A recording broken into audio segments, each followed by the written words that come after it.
During the onset of spring 1945, the aviators of the U.S. Army Air Force in Europe were recovering from the largest engagement in American military annals, commonly known as the Battle of the Bulge. The toll they had paid, both in terms of personnel and equipment, had been staggering. Each day, fresh pilots and newly delivered aircraft arrived to replenish the dwindling ranks. P-47 Thunderbolt fighter squadrons were actively stationed at former German Luftwaffe air bases, situated just a few miles from the front lines.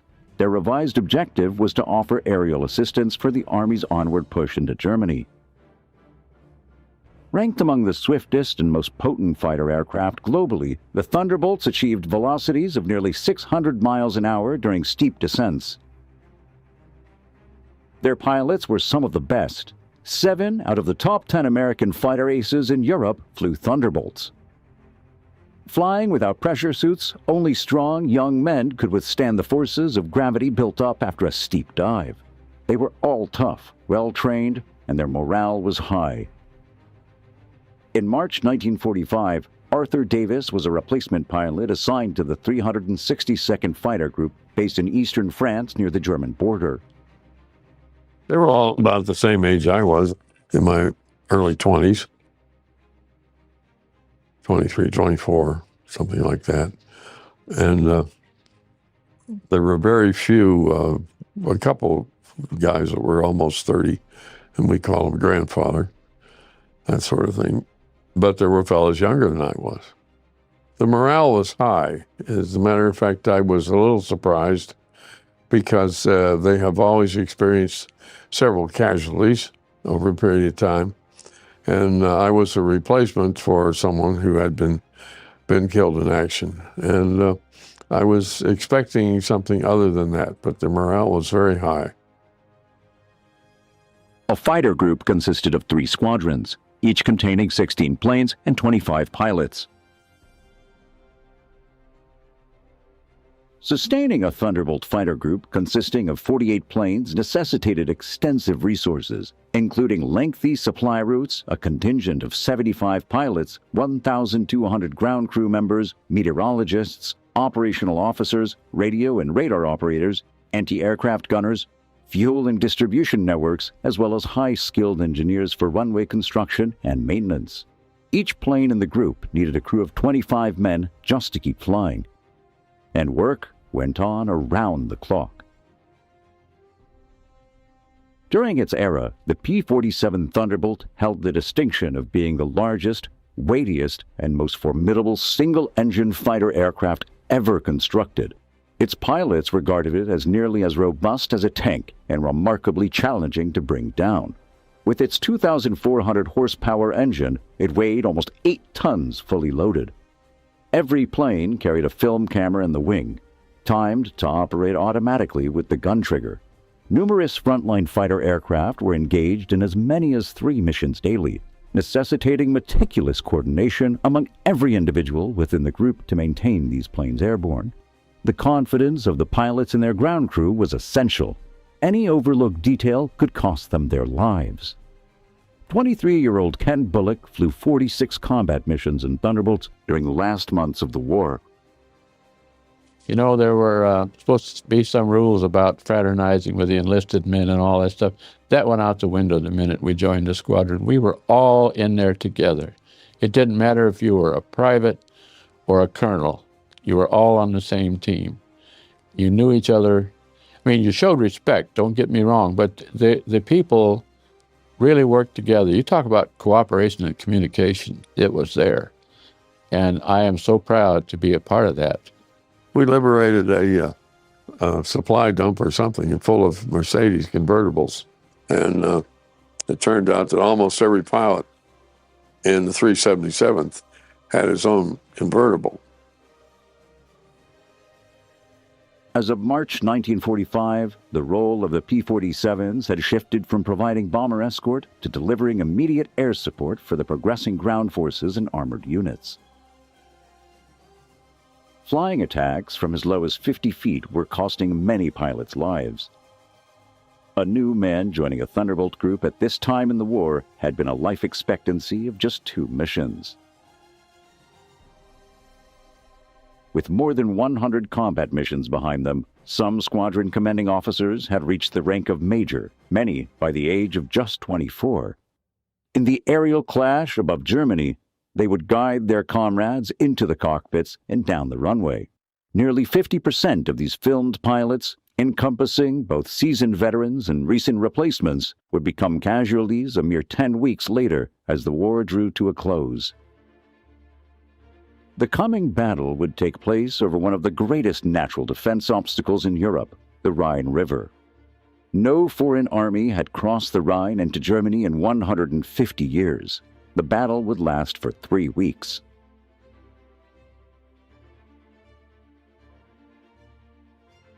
All Thunderbolts were now flying 3 combat missions a day. 22-year-old Lieutenant Paul Odell was a veteran of 45 combat missions, many of them over the Rhine. And they would have a crew chief and the assistant there. They would get us up in the plane. Then naturally we had to start the plane up in that area and have the crew chief get on a wing because we had to taxi out over chicken wire and straw, and he had to guide us along because we couldn't weave back and forth to see where we were going. So then we would finally get to the end of the runway, and we'd get lined up in we'd get lined up in position, our takeoff position, depending on where we were in the flight.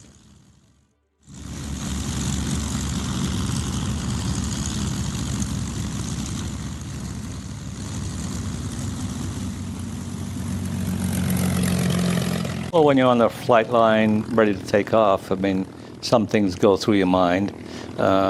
I think my own particular deal, you felt kind of invincible, so you weren't really expecting anything to happen to you, and so it didn't really prey on your mind that much. The day began at 3:30 in the morning, when pilots were woken for the daily briefing. At dawn, the engines would start. And beside the throttle, you had the supercharger had to be opened up with it because they give you an extra horsepower to get the thing off the ground, especially if it was loaded, heavily loaded with bombs.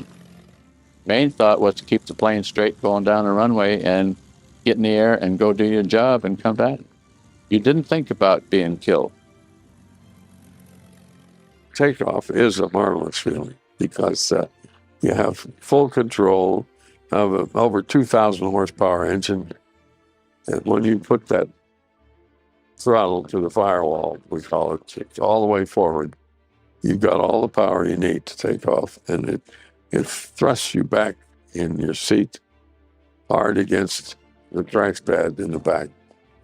And you know that you're going to go up and fly. The conquest of the Reich was about to begin. In March 1945, just a short while after equipping their aircraft's wings with cameras, the Thunderbolt fighters of the United States would confront their most substantial offensive yet, a strike aimed at the Luftwaffe's air bases lining Germany's River Rhine. When you had 16 planes, usually there were 3 groups of 4 below, and the top flight was called cover flight. And they usually weren't carrying bombs. They were just there to protect us from enemy aircraft that we may not spot. You are alone. Even though you're a part of a flight of 16 airplanes, you're still alone. You're the master of your own destiny. It's an exhilarating feeling. Waiting in the skies was the Luftwaffe, desperate to stop the American Army of the Rhine, diving at high speeds from above the Thunderbolt formations. Violent dogfights would suddenly begin between planes barely 150 yards apart, firing over 100 bullets a second. I knew when I'd see tracers going from behind my plane in front of me that he was behind me somewhere, and I was bound this wasn't going to happen. And I thought, oh, buddy, you have had it. You picked the wrong guy today. And I nail him and then go look for somebody else. For dogfighting, it is exciting. I could see these planes coming from our right, and I'm hollering to my wing leader to brake right, so we both brake right at the same time, because you always turn into them. And they were shooting, and that was the first time I realized you could hear their guns inside your cockpit, so that's how close they were. I just happened to look up in my mirror, and I saw this ME-109 on my tail, and I had 100 hits before I realized that I was even being hit, and I pulled up, almost went into a stall, and that gives you an indication how fast it all happens. And you don't have much time to think about it. You're doing it really to save your life and get out of the gunfire. Meanwhile, concealed within a shroud of smoke, General George Patton was propelling his 3rd U.S. Army towards the Rhine, undertaking a bold endeavor to secure a foothold on the eastern bank of the river. The Rhine had been Germany's natural defense line since Roman times. Patton was about to attempt what Caesar had accomplished 2,000 years earlier, but no general since Napoleon. A separate U.S. Army, the 9th, had arrived at the Rhine 3 weeks earlier. Nevertheless, all its attempts to establish a lasting bridgehead across the river had been foiled by resolute Nazi resistance. Patton's plan relied on the fast Thunderbolts, knocking out German resistance ahead of his advancing army. Supporting the Rhine River attack, it got so we would be flying maybe 4-ship missions and going out, many missions. We would take 2, maybe even 3 missions a day where we'd be going out and getting whatever targets we could that would stop us from going across the Rhine. Now, sometimes we'd have a lot of targets, such as a radio station.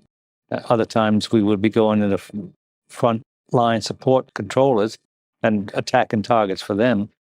And that one town would not surrender, and they announced to the people with loudspeakers, I guess, mounted on the tanks, that they're given 5 minutes to surrender the town, and that they never surrendered. And so we worked the town over, and after that, we were finished. You can imagine maybe 50 or 60 airplanes with 50 caliber rockets. That town was level. I don't think there was a mouse left. Without air cover and with no place to hide, the German tanks proved vulnerable to airstrikes. In a span of 110 days, over 500 of them were obliterated through aerial assaults by ground-attacking fighter bombers. These aircraft surged forward at speeds surpassing 300 miles an hour and skimmed as close as 50 feet above the terrain. Even individual German soldiers found themselves abruptly subjected to thunderous onslaughts from these aircraft. Patton's gamble completely surprised the Germans as well as Eisenhower. Silently and without discharging a single artillery round, Patton's Third Army clandestinely traversed the Rhine at Oppenheim, located to the south of Frankfurt. They successfully reached the eastern bank under the cloak of darkness, precisely at 10:30 p.m. on the evening of March 22nd. The nocturnal operation had cost only 28 American casualties. The following day, Patton's tanks, troops, and supplies streamed across the once invincible defense line. His fast-moving army spread out, encircling more than 200,000 German soldiers and taking them prisoner. Patton then ordered the captured soldiers to march through the city's main square as a symbol of defeat to the German civilians who were forced to watch. The German radar-controlled anti-aircraft flak was taking its toll on the American Air Force. Dozens of Thunderbolts were hit, wounding the pilots and damaging the planes. Landings became as difficult and dangerous as the missions themselves. So you would simply come down with your flight below the tower, and they would shoot a gun with a green light or red light, and you would peel off one after the other, and you would literally go into a chandelle, which is like going upside down, drop your wheels while you're upside down, and do a tight turn and come in. And usually you try to do it under 1 minute. Now, there was a reason for that. If each pilot did it in 1 minute, you can determine that you have 50 planes. They would be landing in 50 minutes if that worked out correctly. Fire and ambulance crews on runway alert waited for the planes to return. Amidst a scarcity of fuel in most aircraft and others unable to deploy their landing gear due to flak-induced damage, a considerable number of pilots were compelled to execute crash landings. Unfortunately, these landings frequently led to catastrophic outcomes, including ruptured fuel lines and the presence of unexploded bombs and rockets still affixed to their compromised aircraft. The average life of a fighter pilot was, I believe, about 4 hours as an average. But I think everyone was concerned with the tremendous losses in the pilots. we had an abnormal amount of fatalities. Just analyzing how many pilots we were losing, it wasn't that I gave up hope. I suppose it made me try harder subconsciously, but I just couldn't visualize myself coming back in the United States and stepping off a boat or a plane. I just couldn't picture it in my mind. You felt badly when one of your squadron mates got shot down, and particularly if you knew he was killed. I mean, you couldn't really dwell on it because that was it and it was gone. Yeah? I lost some friends, and we would lose 3 or 4 pilots a week, and it seemed like it was always one at a time.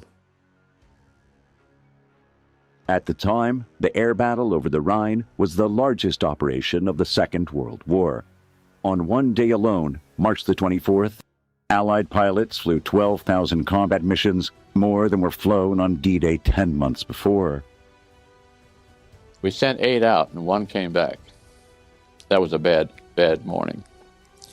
And when the guy pulled up and taxied up, he stood up in the cockpit and emptied his 45 into the cockpit.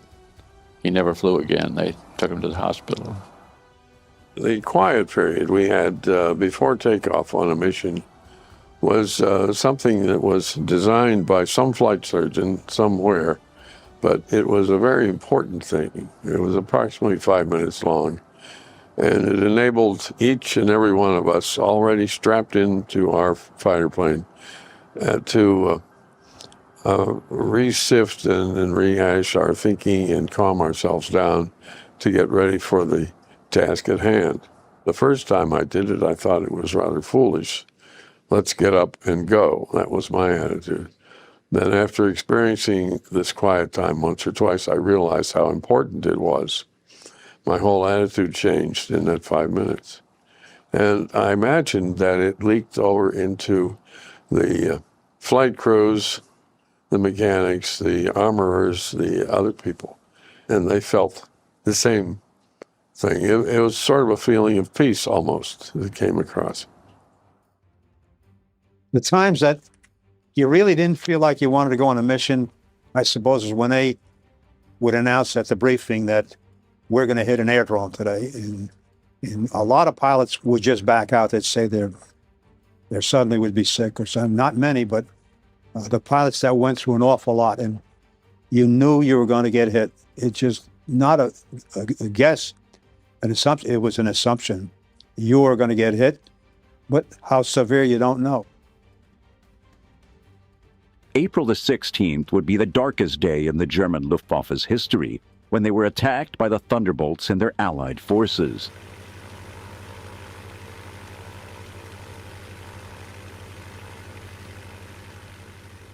The Thunderbolt squadrons of the 362nd Fighter Group targeted the Luftwaffe with devastating results. 24 German aerodromes were attacked with guns and rockets fired from altitudes of just 20 feet above the ground. Their air raids destroyed 270 planes on the ground and another 29 in the air, along with numerous hangars, flak gun emplacements, and fuel tanks.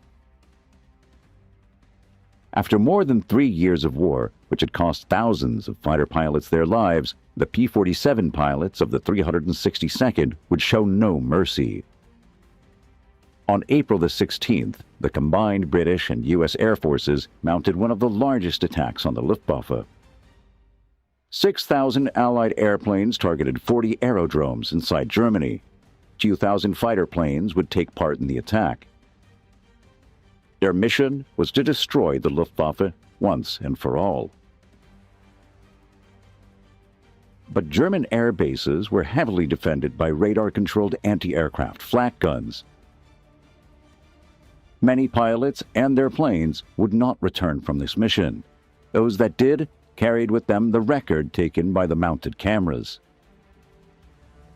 I have been conditioned to hate the German army, the German military, and this was brought about by some schooling in the service, I'm quite sure. Most of it was a subliminal type of thing, but I wanted to kill. It gave you a sense of gratitude when we hit an airdrome, in one sense, because it was payback time. These were the guys that were up there trying to shoot you down, and we had a chance now to put them to sleep. And so in that sense, it was a good feeling. I would peel off, first of all, and dive down toward the target, get the target in my gun sights, and then fire a preliminary quick burst to clear the guns and make sure that everything was working properly.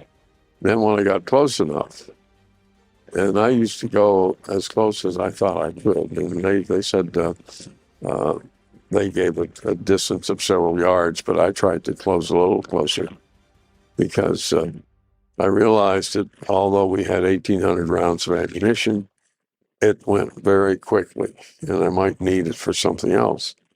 So when I got as close as I dared, then I would pull hard on the trigger and give it all it had for about 2 or 3 seconds. That's all it's needed. From a low-level attack, you would probably come alongside at about 1,000 feet and then peel off down and come straight in on the target. And that's the time you try and get everything leveled up and get the sight on the target and then give them the burst. Anti-aircraft was one of the things we probably feared because there wasn't much control what we could do about it. And when they would set the guns on you with radar, you could hear it in the headset. It would go bzz, bzz, bzz, like that. You could hear it, and you knew that there was a dish down there that locked you in and they were getting ready to shoot. At the end of the day, 905 German aircraft and 40 aerodromes had been destroyed. Unopposed in the air, the Thunderbolts were unleashed over Germany. On April the 16th, 1945, the Thunderbolt fighter group and the combined Allied forces scored a major victory over Germany's Luftwaffe. With the front lines moving quickly eastward, driven by tanks and infantry, the Thunderbolt fighter groups were ordered to move with them. Captured aerodromes in sight of Germany were to be repaired and used as forward bases of operation. When the Air Corps engineers arrived at Frankfurt to inspect an aerodrome, they were confronted with the damage that had been inflicted. What little was left undamaged by the Thunderbolt attacks had been destroyed by the Germans themselves, obeying Hitler's scorched earth policy throughout Germany.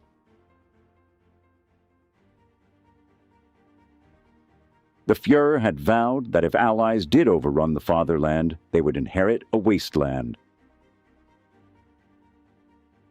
Luftwaffe planes were found destroyed by the dozens, crushed on the ground.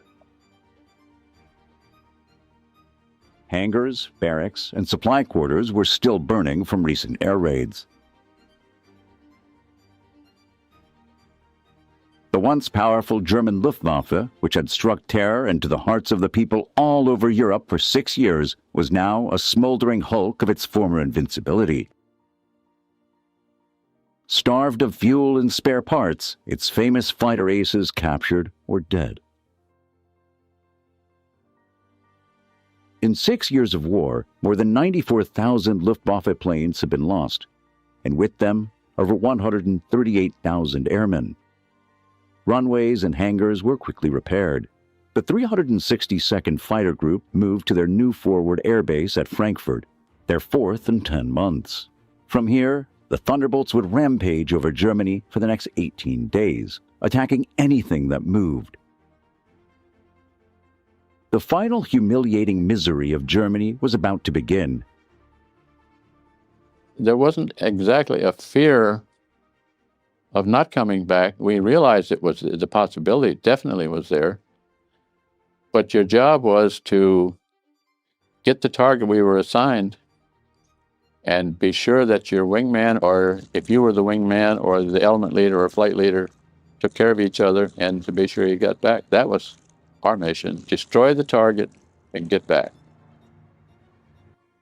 Finding targets of opportunity was the order of the day.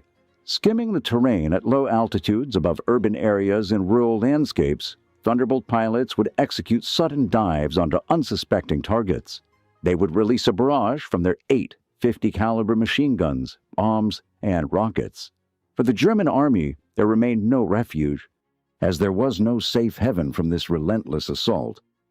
You could see the whites of their eyes, so to speak, whether it was troops or people on motorcycles or trucks or freight cars full of ammunition or whatever. You could very quickly see what you had to shoot at.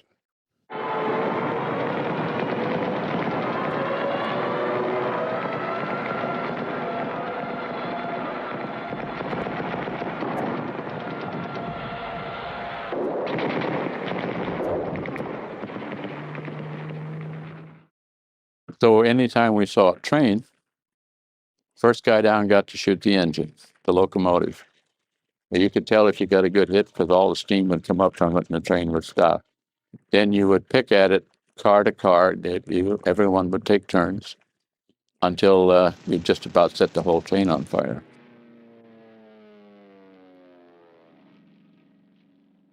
Many of those targets were horse-drawn vehicles being tethered by women. Those wagons were full of ammunition, and you start up your pattern, and it was a repeat pattern. You'd keep making pass after pass, regroup, start passing again, and you'd end up with 20, 30 horse-drawn vehicles splattered all over the road, and you'd watch the horses go flying 20 feet in the air when those 50 caliber bullets hit.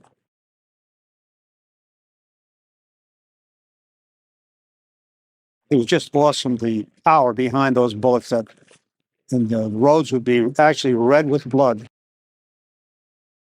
You did your job, but you didn't quite feel so great about it. Coming along, I happened to look down, and there was a bridge that looked like a viaduct, an old Roman viaduct bridge in a way, and it had a truck on top of it. So I thought I'd just shoot the rocket at that. And then after I started down, I thought, well, I might as well salvo all 4 of them. So I let all 4 go and pulled up because you don't see the rockets hit on the way down. And as I pulled up and turned around to see if I'd hit, well, the whole bridge was gone and the truck as well. I wouldn't start a dive bomb no less than 8, maybe 10 or 12,000. Reason being, you come straight down with the aircraft. You release your bombs while you're in that vertical position. And then when they go, then the main thing you should do is get out. Get out of the way.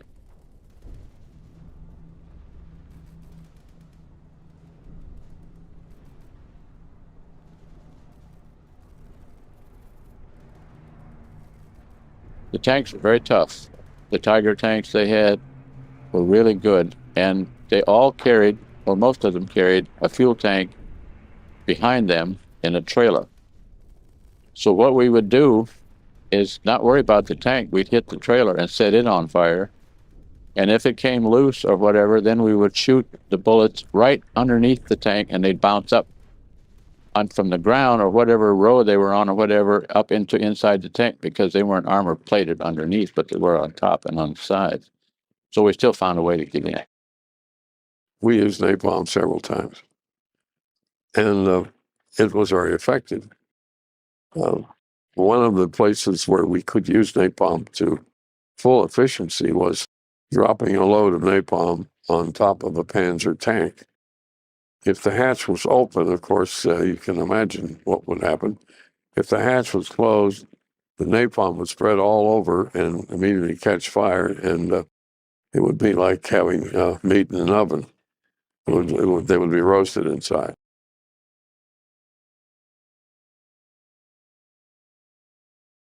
It's like putting the airplane on like you would a jacket when you get in it.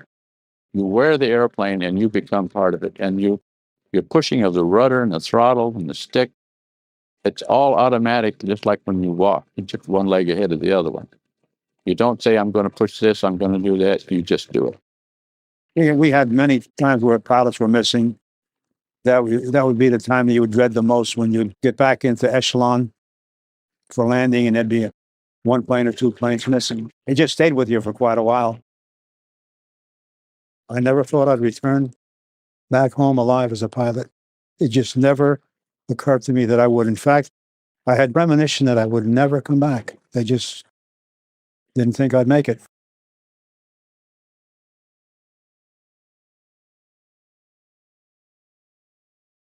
On May the 1st, 1945, the Thunderbolt pilots flew their last combat mission over Germany. 7 days later, the Germans surrendered.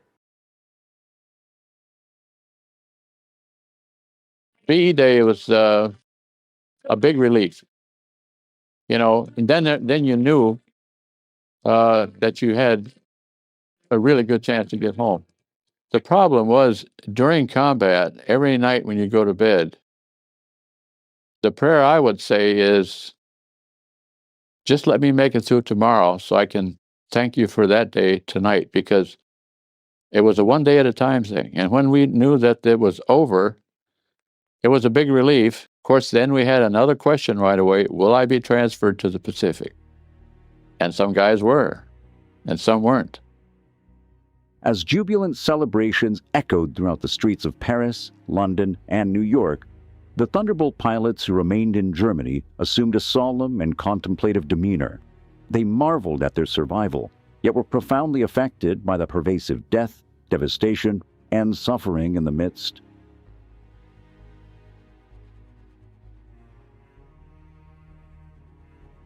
Hundreds of thousands of German war orphans were living on the streets as beggars, while millions of liberated refugees and concentration camp prisoners from all over Europe awaited transportation back to their homeland. Throughout the continent, German soldiers were made to walk back their defeated country. German prisoners started to march through. There were hundreds and hundreds of German prisoners, and you could look the way their shoulders were sagging, their heads hunched over. They were a beaten army, and they just had no strength. Their morale was down to zero, and it was not a pretty sight to see. And there were so many amputees with either an arm missing or leg, heads bandaged.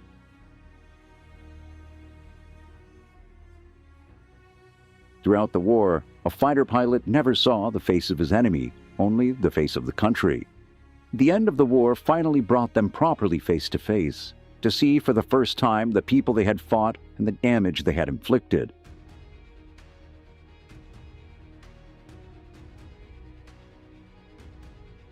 In May, the columns of soldiers stretching for miles began their long march back to Germany from over every corner of Europe.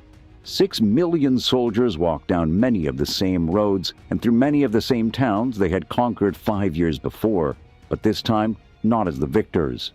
It was a bitter end to the war.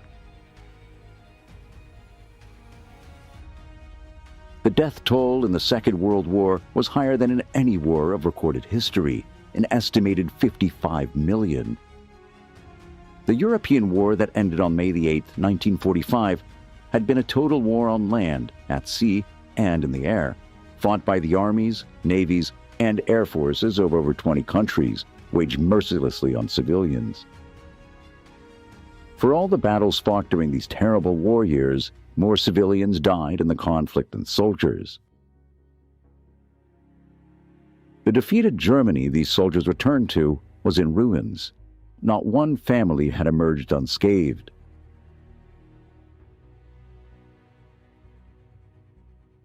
But victory in the air had come at a terrible price.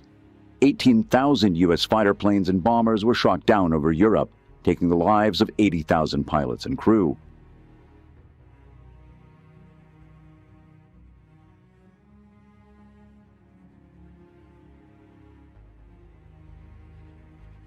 During 5 years of air raids on Germany, Allied aircraft dropped almost 3 million tons of bombs, killing 600,000 German civilians.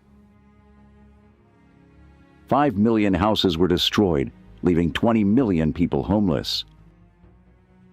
The 50 largest German cities were reduced to hollow walls and rubble. Transportation and communication systems had ceased to function, as well as all levels of government. Hitler's total war had brought Germany to utter destruction and shame for the crimes of the Nazis. When you see the destruction at the end of the war, I mean, you can't believe how anyone could have done that and how anyone could have lived through it. You know, I mean, it's so complete destruction that it kind of boggles your mind to figure how people could have survived that. You know. I miss the camaraderie, the action, the flying, the purposeness of missions, and the sudden ability to get something done. And I don't find that as much in peacetime. We were all friends with everybody in the squadron. And we had a feel of almost of brotherhood, because we were involved in exactly the same business, each of us. And the only thing that separated one from the other was length of time. How long were you able to stay alive? We trusted each other implicitly. There was never any even suggestion of someone who could not be trusted, or someone, in other words, I would put my life on the line for somebody else, and they would do the same for me. In the conquest of the Reich, the Thunderbolt pilots of the 362nd Fighter Group flew more than 3,000 combat missions.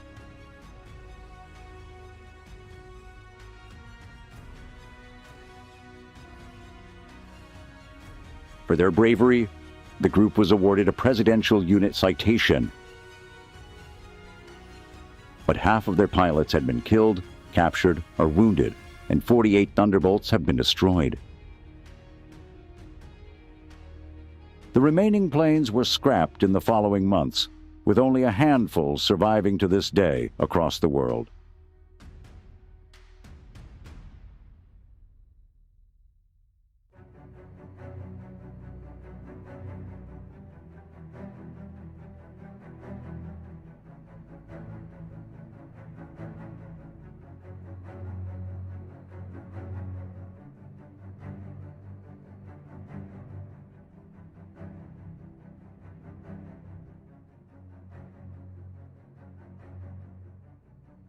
They came home shot full of holes too numerous to count, with chunks of engine missing and hydraulic fluid bleeding through the gaping tears in the aluminum skin. Love them or hate them, nobody's ever questioned the Republic P-47 Thunderbolt's ability to bring a pilot back safely. It absorbed, as I said, a tremendous amount of damage and would still fly. The inline engine wouldn't absorb anything. The radial engine, you know, we had cases of people losing several cylinders and still coming back. They would really take, like I said, really take a beating from being shot up or anything, more than any other aircraft. They were really a tough bird. There was one case when I was waiting for takeoff, and the plane came in and landed, and it had been hit in the engine, and one piston was flipping up and down in the air, and the other piston was gone, and the plane flew in and landed, and the guy pulled off the runway. He didn't taxi it, and he got out. 47 was a great airplane for that. It absorbed tremendous damage and, you know, would still fly.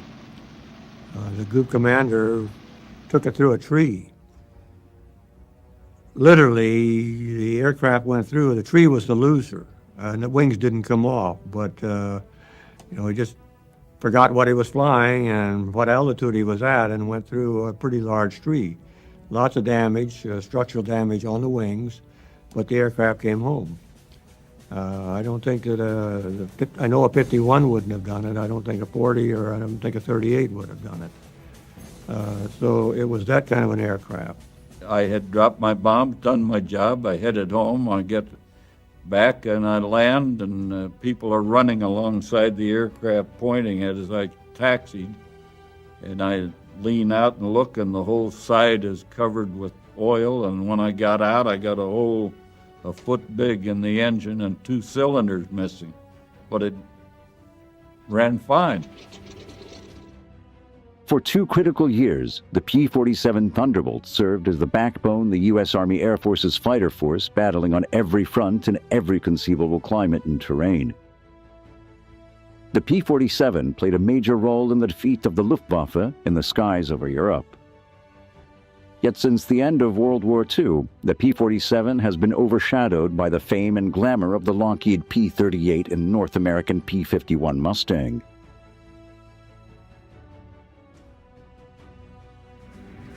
I think it's comparing a racehorse to a plow horse. The P-47 was I think you could describe it as the bare knuckles brawler. It wasn't the sleek thoroughbred as the Spitfire. It wasn't the graceful, pre-war design of the P-38 that was like the Buck Rogers fighter plane of World War II. I mean, the P-38 was what everybody dreamed of. The Thunderbolt, I think, what endeared itself most of all to the pilots was the fact that it had tremendous firepower. It could carry a huge load for ground support, which is exactly what it was best at, I think. And it could take incredible amounts of battle damage. I mean, you've seen pictures of airplanes that have hit trees. They've got cylinders knocked off the engines. The cowling's gone. The wings are canted back. Just the leading edge of the wings are just beat off. The gun barrels are torn from the airplane, and it flies all the way home and brings the pilot back. I think that is the greatest quality of the airplane. By war's end, over 15,600 P-47s had been produced, more than any other American aircraft, save the consolidated B-24 Liberator. Even today, the P-47 Thunderbolt inspires intense emotions amongst the pilots assigned to fly it. After sharing the air with the 47, a pilot either came back a devoted converse or appalled that the Republic ever designed such a monstrous fighter. When I took my training, I took it at Bradley Field in Connecticut, and there were P-40 pilots that were there, and they didn't fly with you, and all they did was check you out, and they weren't really too enthused with the P-47. So when I went overseas, I did not want to fly the P-47. I wanted to get out of the 38s or 51s. And when I got to this base, a P-47 came over there, and he went across that base. He pulled up and did one roll, and we just were in awe, My God, that thing will fly. And I went from 1 inch tall to 10 foot tall. It was a great experience looking back on it, flying the 47. It was a very forgiving aircraft, and the work that we flew it, used it for, was great. But, it's like anything. A driver of a car, airplane drivers are the same way. You fall in love with something, and you don't want to trade. You don't want to get rid of the things. And, we weren't smart enough to know that, well, it's probably going to save their life many more times than the 38 might, because it's not as vulnerable as an inline engine aircraft. There's a 40, 51, or 38, but it still was not my first love by any means. The models that I flew were very sluggish and climbing. In fact, I didn't consider it very good until you got to higher altitude, where your supercharged engine was a big advantage. I think a fighter pilot would probably live longer in a P-47 than any other fighter. It's more rugged by far than any other fighter. And we only had them for a short time. They gave us our P-40s, or we were flying P-40s at the time, all the time that we were transitioning into the 47s, and they just decided to take the P-47s away and let us continue with the P-40s. And I think we were all happy about that. Love or hate the P-47, everyone agreed on one thing. It was the toughest fighter ever built. Practically everyone who flew the Thunderbolt has a story to tell about its legendary durability. They speak of holes hacked out of the wing by light flak that were so big ground crewmen posed with their heads poking through them. Others remember cannon shells severing controls, tearing great gouges out of the cowling. They remember the thumping of the bullets as they slammed into the armor plating behind their seat. And they remember thanking God and Republic for building the P-47 like a brick outhouse. Tough enough to handle the dirtiest of dirty work and built to survive a Kansas tornado.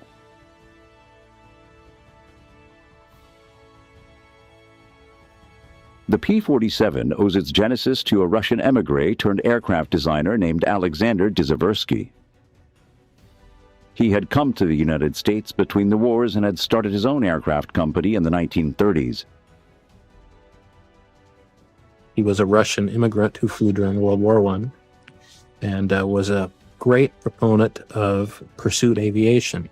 The P-35 was his original fighter, low-wing, all-metal, retractable landing gear. The second aircraft was the P-43 Lancer, which was a further refinement of the P-35 design. The ultimate was the P-47, which was the final derivative. Just before World War II, Seversky Aviation became Republic Aviation, and the same design team that worked on the P-35 went with Republic and began working on their first major project, which was the P-43 Lancer. And you can see a real clear lineage in the development of the P-47 based on these three designs. The P-35, the P-43, the P-47 all share common characteristics and resemble each other. Well, the P-43 went into production shortly after World War II began, and it served as an export fighter. It wasn't something that the U.S. Army Air Force could use. So Republic sent it overseas to the Chinese, where it did not have a very distinguished service career by any means. Designed to be a high-altitude fighter, the P-43 has a top speed of 350 miles an hour and could carry a pair of 50 caliber machine guns in the nose and 430 calibers in the wings. Initially delivered in September 1940, the P-43 impressed some with its high service ceiling of 38,000 feet.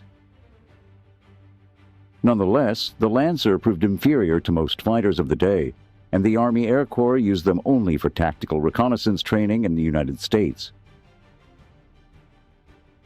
The P-43 was a failed design. There was no way Republic could look at this as anything but a failure. And here they were in the middle of wartime America. They needed to be able to come up with a design that would be effective, not just from a cost standpoint and a contract standpoint, but also they were interested in building a war-winning aircraft. And they chose to go the evolutionary route. So they studied their design. They studied the failure. They examined the reasons why. They got back reports from operational units and decided to progress in a slightly different course, but they did extract some of the better attributes of the P-43, and they applied them to what became the P-47 program. In 1939, the Army Air Force issued a request for a high-altitude fighter that could use the new turbo supercharger that Boeing had developed for the B-17 heavy bomber. Such an installation on the fighter would require the plane to be huge indeed, but that didn't deter Republic. After studying the Army Air Force's requirements, the company's chief designer quipped it'll be a dinosaur, but a dinosaur with good proportions.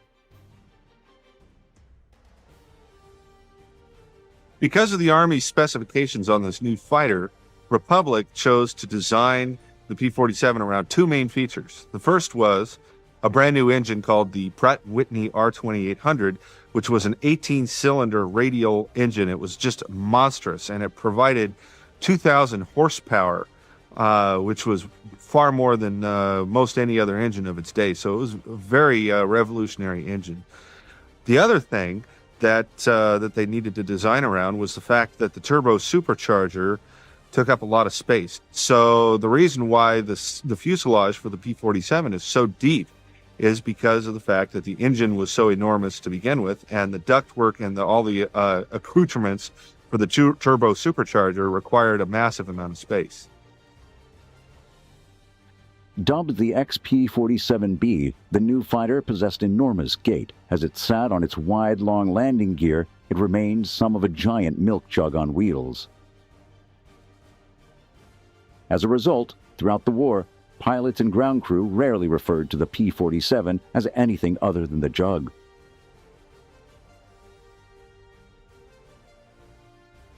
In June of 1940, this is a year and a half before the war starts, the U.S. Army Air Corps places an order for 773 P-47s with Republic. And this $56 million contract is really a rich plum for Republic to get. But it represents quite a risk on the part of the Air Corps with the slender resources that are available at the time. Not only was it risky, but it was a leap of faith that Republic could actually deliver. At the same time, the fact that they did this a year before the prototype flew was also symptomatic of a larger problem, which was there were so few combat-capable aircraft, especially fighter designs, being conceived of and built in the United States at the time, that the Air Force had to take the risk. There really wasn't very many other options. Republic's early test flights of the prototype revealed tremendous potential and more than justified the Army's leap of faith.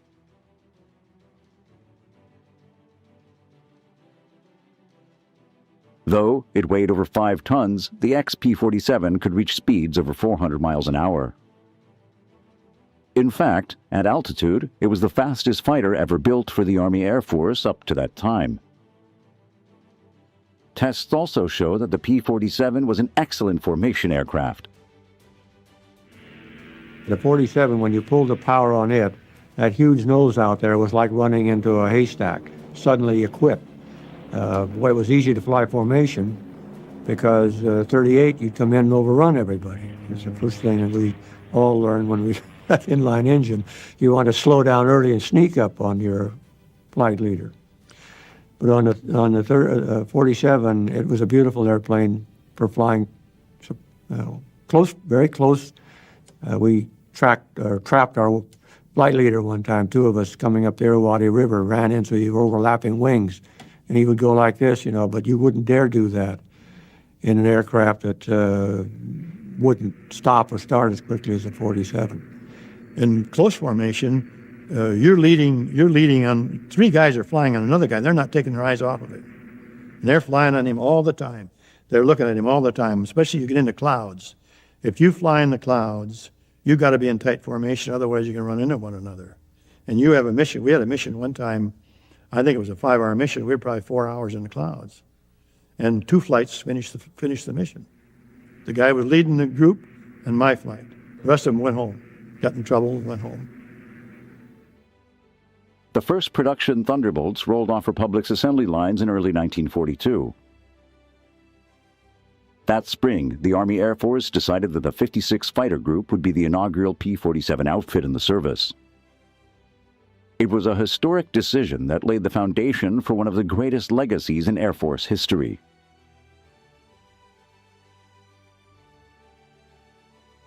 With its P-47 Thunderbolts, the 56 Fighter Group, by war's end, become one of the highest-scoring outfits in history.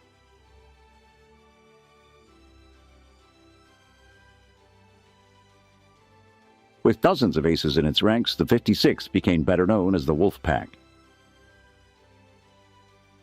In the spring of 1942, the recently formed 56 Fighter Group that had been training with a motley collection of P-40s, P-39s, and AT-6s was given the first production batch of Thunderbolts.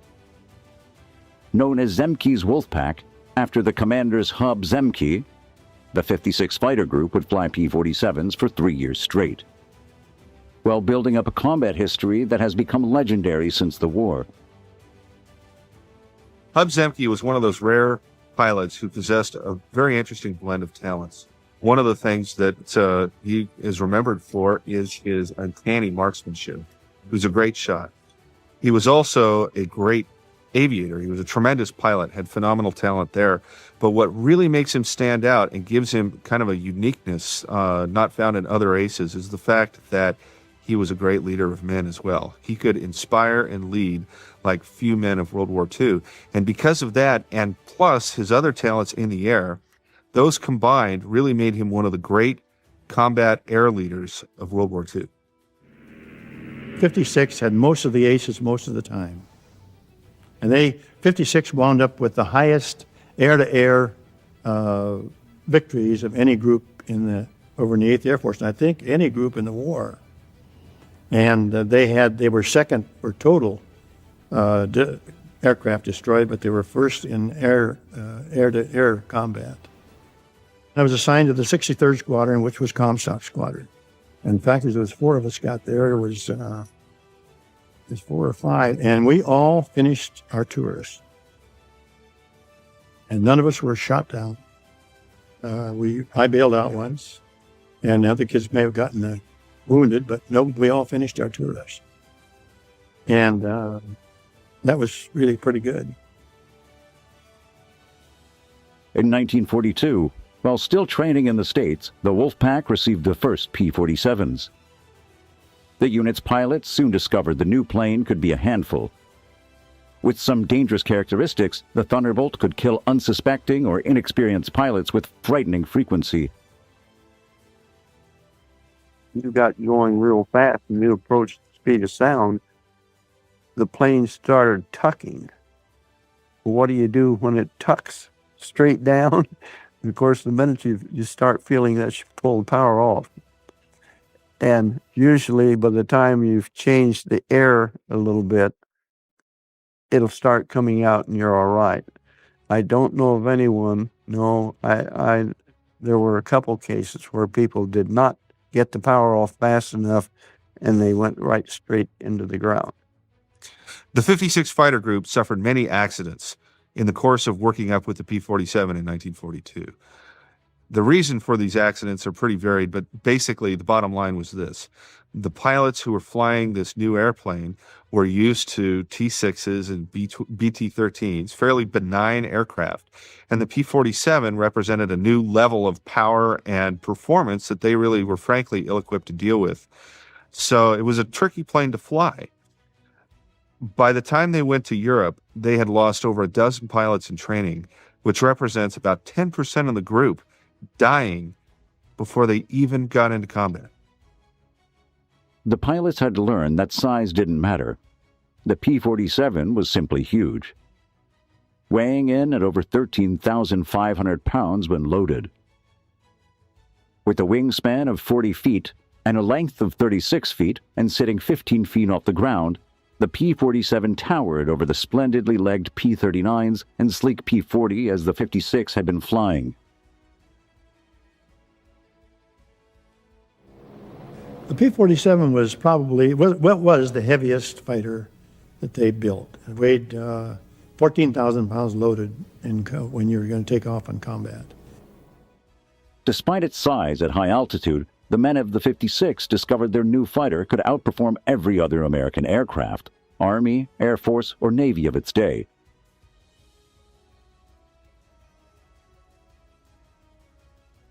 Its broad wing gave it tremendous agility at heights. Other aircraft could hardly maneuver effectively. Some converts were made right there, fast and brutish looking. The P-47 was the type of plane that could look like it got into a toe-to-toe fight, take a beating, but always come out on top.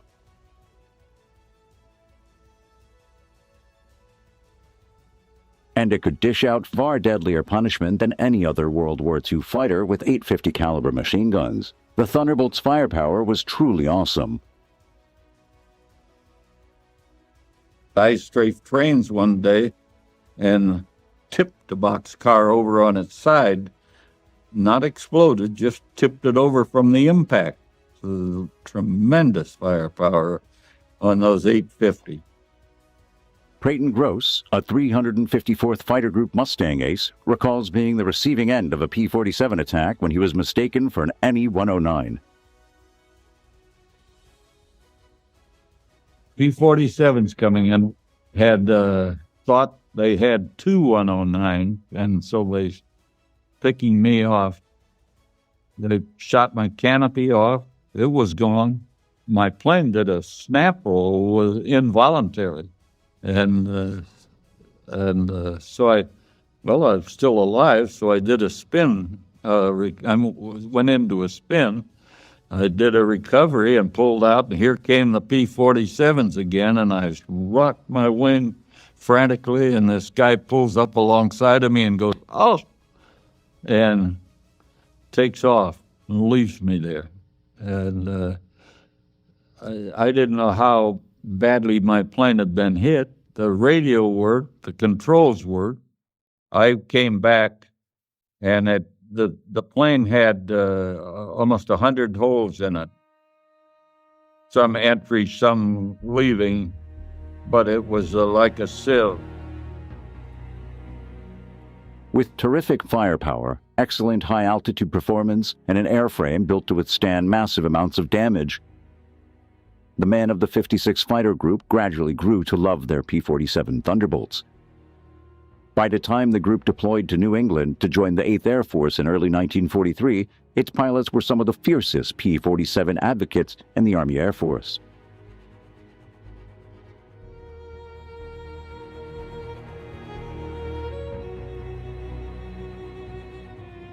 When the 56th Fighter Group reached England in January of 1943, its pilots were dismayed to learn that they weren't going to be the first P-47 unit into combat after all. As it turned out, the 4th Fighter Group beat them to the punch. Formed from the famous Eagle Squadron the previous year, the 4th Fighter Group converted to Thunderbolts just a few days before the 56 arrived in England.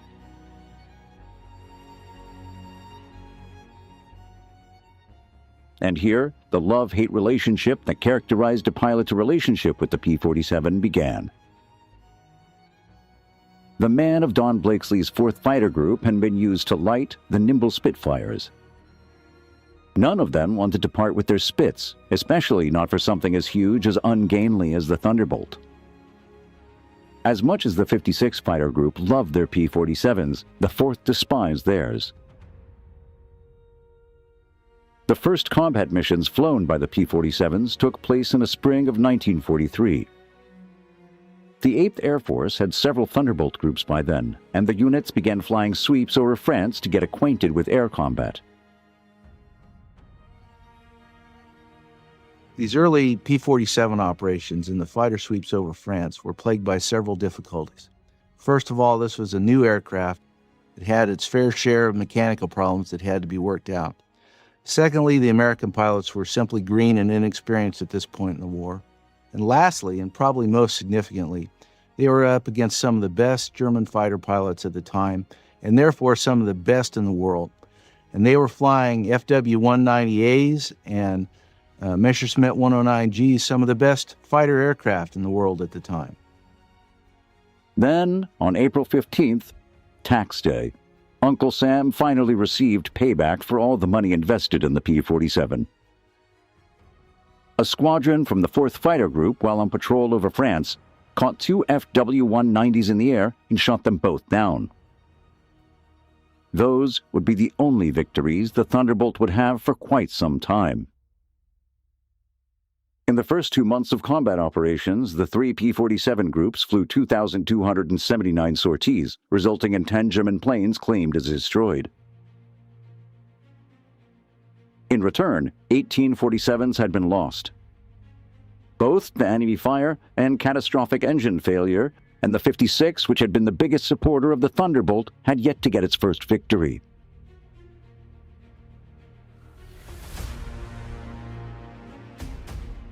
Finally, on June 12, 1943, the 56 Fighter Group shot down its first plane, an FW-190. That seemed to break the pilot's bad luck.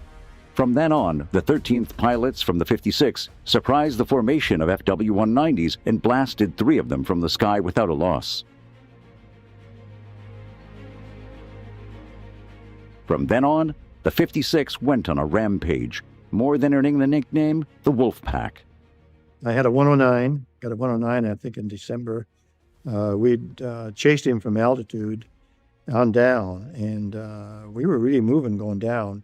And so I just stayed with him, and then he went into the clouds, so I pulled back up because I knew I'd overrun him. And sure, up there he came out of the clouds, and I went back down on him again and got on him and hit him right in the right wing, and he started smoking and went on crashed into the trees. So I don't know whether I killed the pilot. I didn't see a shoot. The 190 I got, the guy bailed out. And the Hinkle 111, I don't know I don't think anybody bailed out of that. I didn't see anybody. I think we'd been escorting, and then if we had a little bit of gas, we might go down and see if we could find up a target of opportunity. And we ran across these guys, about 20 of them. We tangled with them, and we got 15. And one guy chased one guy, but he couldn't catch him. And we were on the deck, working on the deck, and I think we could outfly him on the deck. He couldn't get away from me. I could turn in and keep right with him, and so I just had him going, and he finally decided it was better get out than to get shot down. Towards the end of the summer of 1943, the P-47C was gradually replaced by the D-Mod. Initially, little distinguished the two versions. Prior to the fall of 1943, the P-47, including the D version, had really not proven itself to be effective as an escort fighter for the 8th Air Force. And the major problem was that they had this fuel-guzzling engine, and it limited their range so that they were unable to provide cover for the bombers into the main targets inside Germany. And this problem really isn't resolved until the P-47 D-15 model arrives in England. And this model has the ability to put wing tanks underneath each of the wings. Each of those wing tanks is 108 gallons. And that gives the P-47 D-15 the extra range it needs to begin to be effective as an escort fighter for the heavy bomber force.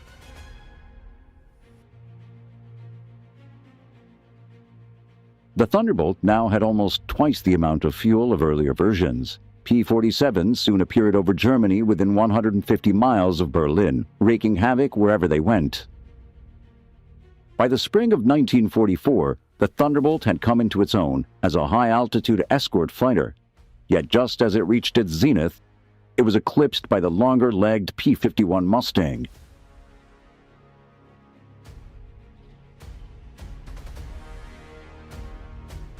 As more P-51 Mustangs flooded in England, the Thunderbolts rapidly disappeared from the 8th Air Force inventory until just the 56 Fighter Group continued to fly them.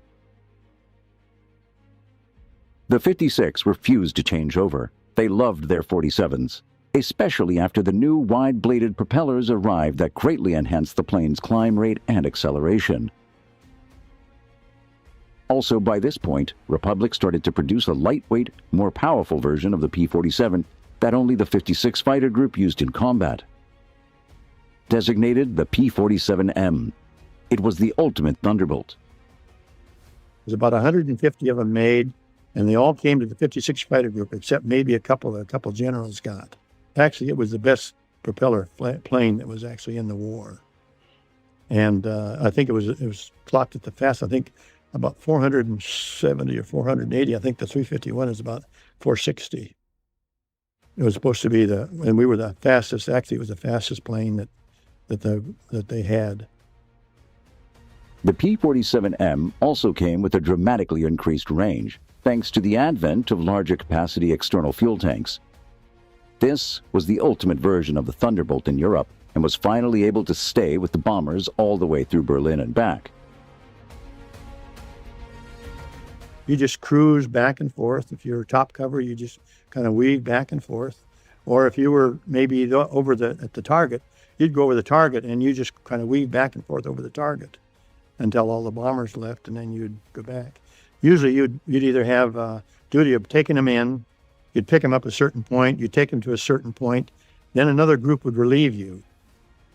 And then, because we couldn't stay up there that long, see, the bombers fly, 8, 9, 10-hour mission, and depending how far it is. And then you'd go home, and they would take them so far, and then somebody else would pick them up and bring them home. Even in the war's waning months, the P-47 proved to be a formidable air-to-air adversary and continued to rack up an impressive toll against the Luftwaffe's best and latest fighters. My squadron flew one mission where I think they shot down 11 long-nosed F-190s. Eight P-47s shot down 11 long-nosed 190s, didn't lose anybody. But I was on the Riviera on R&R on that mission. So. By war's end, the 56 Fighter Group had become the top-scoring 8th Air Force unit in air-to-air victories. While the group lost 128 P-47Ss in combat, its pilots shot down 674 German planes and destroyed another 300 on the ground.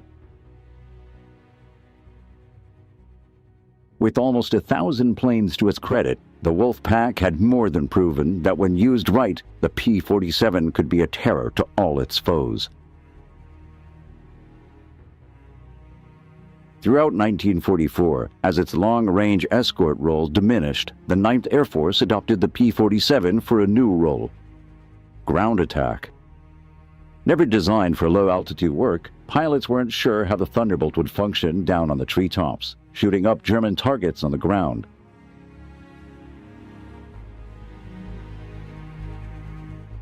Though it didn't perform as well on the deck as it did at 25,000 feet, the P-47 soon more than proved its worth in the new role. In fact, by war's end, it had compiled a record so remarkable that it easily became the best American fighter bomber of the war. Among its many contributions was as the premier American ground support machine. This was the close air support fighter par excellence in the Normandy campaign. In fact, Saving Private Ryan, I thought was an excellent movie, but at the end where the tank busters arrived and saved the day, they're P-51 Mustangs. It would have been, I think, more accurate and more representative of what actually happened to have those be P-47 Thunderbolts doing the ground support mission. Because the P-47 was a true ground support star, whereas the P-51, yes, it did those missions, but that wasn't its major contribution. On the deck, the 47's ruggedness was its greatest asset. Many of the Thunderbolt pilots survived the holocaust of flak and machine gun fire thanks to the sheer toughness of its plane's hide. I was the number 4 pilot, being the youngest, or the newest, I should say, and tooling along, and suddenly the field out in front just lit up like a Christmas tree. I took something in the right wing that blew off every shell I had out there. I had not fired a round at that time, but it had to have been of incendiary nature because there wasn't any ammunition left when it was all over. It blew the gun tray lid on the 4 guns out in the right wing up about that high. And, of course, holes all over the thing. Headed for home, decided the damn thing was flying and I would stay with it. Let down then, probably about 20, 30 miles from home, put the wheels down way out. Everything worked fine, except that the stall speed was all screwed up. Landed, burned the brakes out or not, I really didn't care. They class 2060 airplane anyway. They didn't have repairs for them, and with that wing the way it was.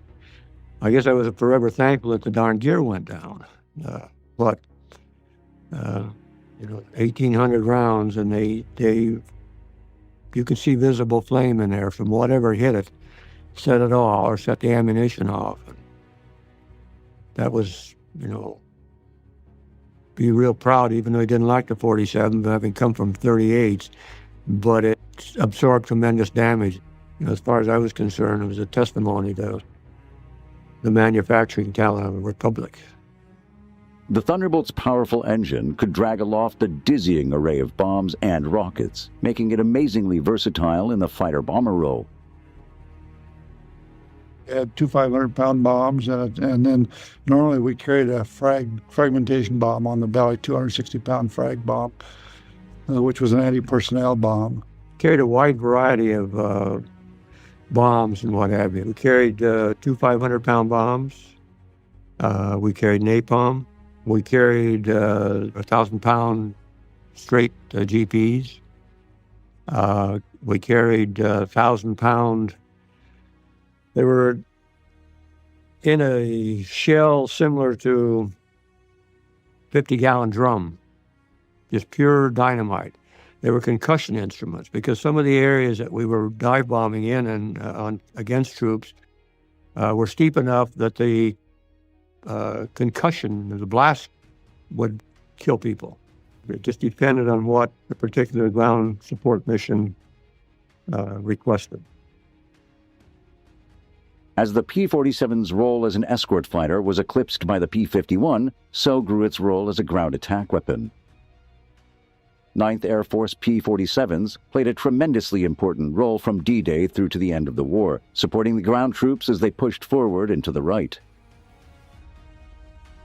We were almost entirely there to support troops on the ground. In my case, we were in what we call 29th TAC. The 9th Air Force is organized into 3 tactical air forces, 9th, 19th, and 29th. And 9th was on the south end, 19th was in the middle, and 29th was on the north end of the U.S. forces as we were going across France and Germany. And so we supported the troops that were in 9th Army.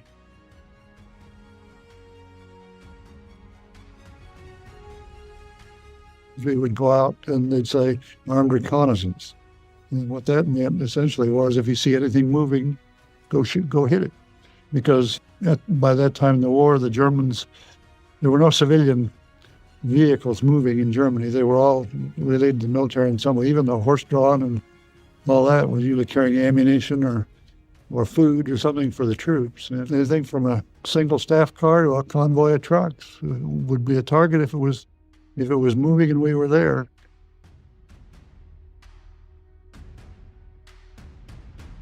I can recall a mission where we were strafing. There were about 4 or 5 large trucks. They weren't semis. They were big vans on a truck chassis, and just going down the road in convoy, and we were strafing those, and they were coming to an intersection, a 90-degree intersection in the road, and in one corner of that was a woods. And as my flight commander was pulling off the target, he just happened to look down the woods. He said, "Hey, that woods is full of airplanes." So next time around, he made a pass on the woods, strafing. And we hadn't had a shot fired at us till then, and then the whole sky lit up. And he got 104 or 5 holes in the squadron commander's airplane in the process. Lost a cylinder off his engine, and lost his radio. I was flying his wing. He hollered at us, "Don't come in," and none of the rest of us did. So he's the only one that got hit. But he got it home with 104 holes in the airplane and 1 cylinder missing off the engine. And so on. Then the next day they went back out and bombed the airfield itself and knocked it out. Tanks were flying targets for the rolling bands of Thunderbolt pilots. During the Battle of the Bulge, the P-47 squadrons helped blunt the German attacks on those few days when the weather cleared enough to get the planes aloft.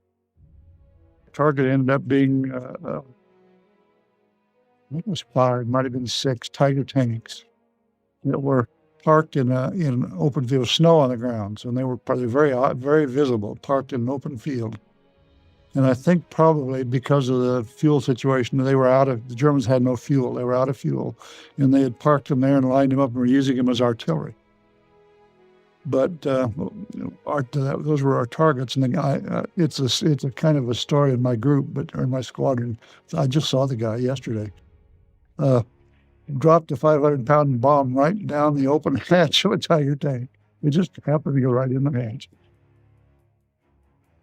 During the crossing of the line, the 9th Air Force's P-47s once more played a key role in the overall operation. Thousands of Allied aircraft poured over the White's western frontier, suppressing flat batteries, wiping out tanks, trucks, and infantry units with gasoline effectiveness.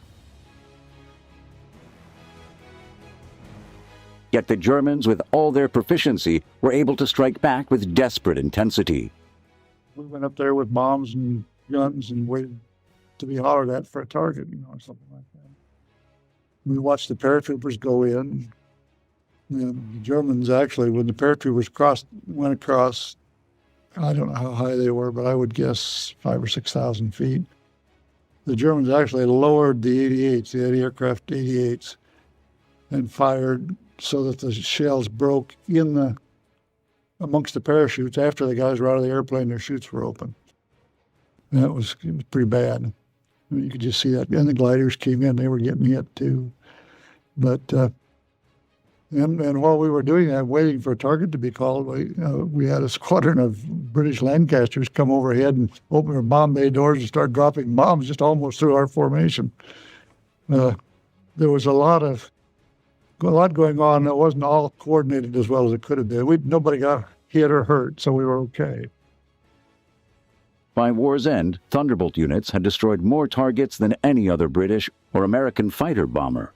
Tens of thousands of trucks, hundreds of tanks, thousands of aircraft, troops, and tons of supply went in flames as a result of marauding P-47 attacks. No other aircraft pack as devastating a punch, and nothing in the air could take the amount of ground fire and get its pilot home as could the beloved P-47.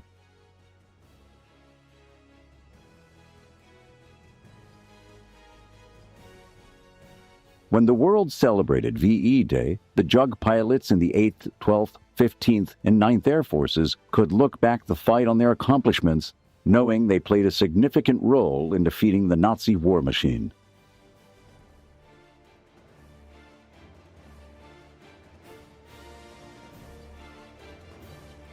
While the P-47 played an integral role in the war in Europe, Thunderbolts had less success in the Pacific theater until very late in the war.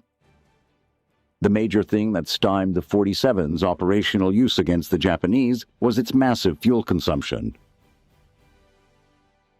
What really shook us up when we were getting P-47 to New Guinea was the way that thing consumed gasoline. Fuel consumption was enormous, compared to a P-40. The P-47 represented a lot of challenges to the guys in the 5th Air Force, one of which was the fact that it consumed fuel at such a rapid rate. But when the 348th Fighter Group arrived in the Southwest Pacific, its commanding officer, Neil Kirby, became one of the advocates for the Thunderbolt. And he went all over to different fighter units in the 5th Air Force to try to convince, he was almost evangelical about it, to try to convince the other fighter leaders that this was a terrific aircraft type. He was met by stiff resistance, but eventually there were several Thunderbolt groups that were deployed into the Southwest Pacific, and they gradually figured out ways to work around the fuel consumption issues. Half a world away, Claire Chennault's 14th Air Force in China was offered the P-47. Chennault, with his crippling fuel shortage, was not impressed. He took the 47, they ferried him across to China. And when Chennault found out the kind of fuel consumption the 47 had, he kicked him out of there in one big hurry. Just couldn't afford that kind of a drain on his limited fuel supplies. Though the P-47 never saw widespread use in China, it turned out to be an excellent fighter bomber for Burma.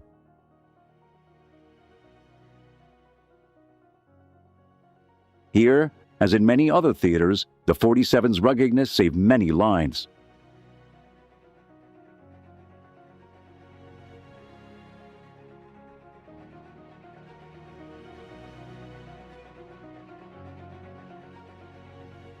Meanwhile, as the front moved closer to Japan and the Central Pacific, the P-47 squadrons of the 7th Air Force were in the vanguard of the advance.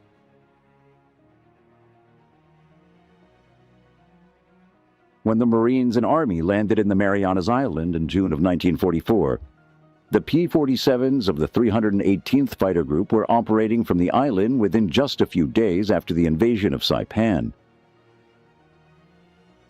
Getting to Saipan, however, proved to be a great challenge, unable to ferry them in from any forward Central Pacific air bases. The 7th Air Force resorted to putting the 318th P-47 on escort carriers. The baby flat tops sailed to the Marianas laden with the ungainly Thunderbolts. Once off of Saipan, the men of the 318th climbed into their P-47s and catapulted off the narrow carrier decks. Miraculously, not a single P-47 was lost during the operation, and the 318th was soon operating in support of the ground troops from Isley Field on Saipan.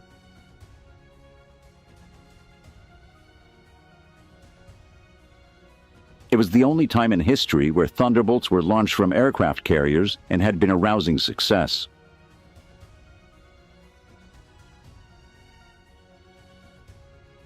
At war's end, the 7th, 13th, and 5th Air Force's P-47 groups were marshaled around Ishima and Okinawa.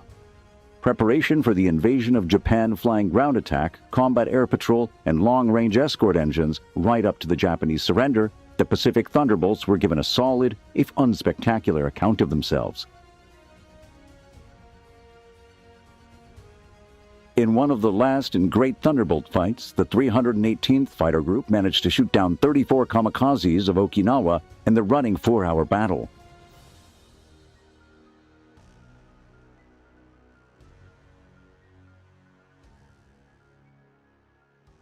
The last major production variant of the P-47 was the N model, and about 1,800 were built, and Republic Aviation had designed them specifically to overcome the vast distances involved in the Pacific War. The P-47N had a much greater internal fuel capacity, and they were capable of escorting B-29s all the way to Japan and back from bases on Iwo Jima and Okinawa. When Japan finally surrendered in August of 1945, the Thunderbolt had become the most heavily produced American fighter of its generation, with over 15,000 being produced. As an escort aircraft and ground attack weapon, the P-47 formed the backbone of the Army Air Force's fighter commands through the tough middle years of World War II. In the post-war years, the P-47 quickly disappeared. By the early 1950s, the once omnipresent P-47 had become as scarce as the dodo bird.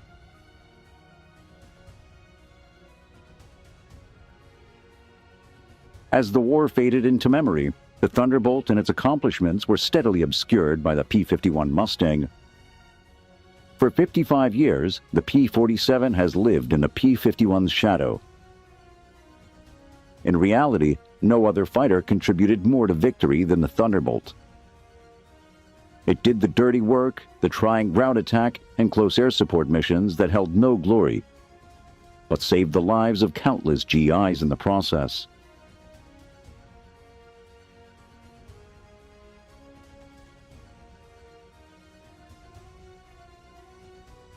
The P-47 helped crush the Luftwaffe in the air and on the ground, setting the stage for total Allied air superiority by leading.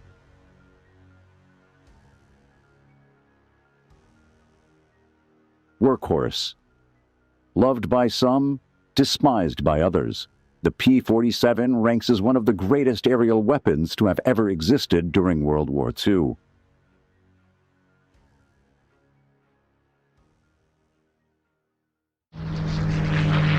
In the war-torn skies over Europe and the Pacific, the sight and sound of Spitfires and Mustangs were common.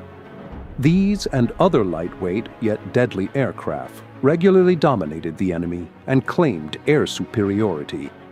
These veteran planes had been crafted to be small and agile.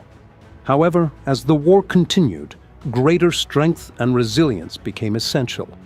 A new class of aircraft took to the skies. Larger, heavier, and more powerful. A machine that could match the speed and agility of a Spitfire while staying operational even after sustaining heavy damage. The Republic P-47 Thunderbolt. The Thunderbolt earned its name well. Built around a 2,000 horsepower Pratt & Whitney engine, it was essentially a Titan with wings. Its designer, Alexander Kartveli, chief engineer at Republic Aviation Corporation, understood that top performance required the most powerful radial engine available. Pratt & Whitney's R2800 double WASP 18-cylinder radial engine provided the necessary power.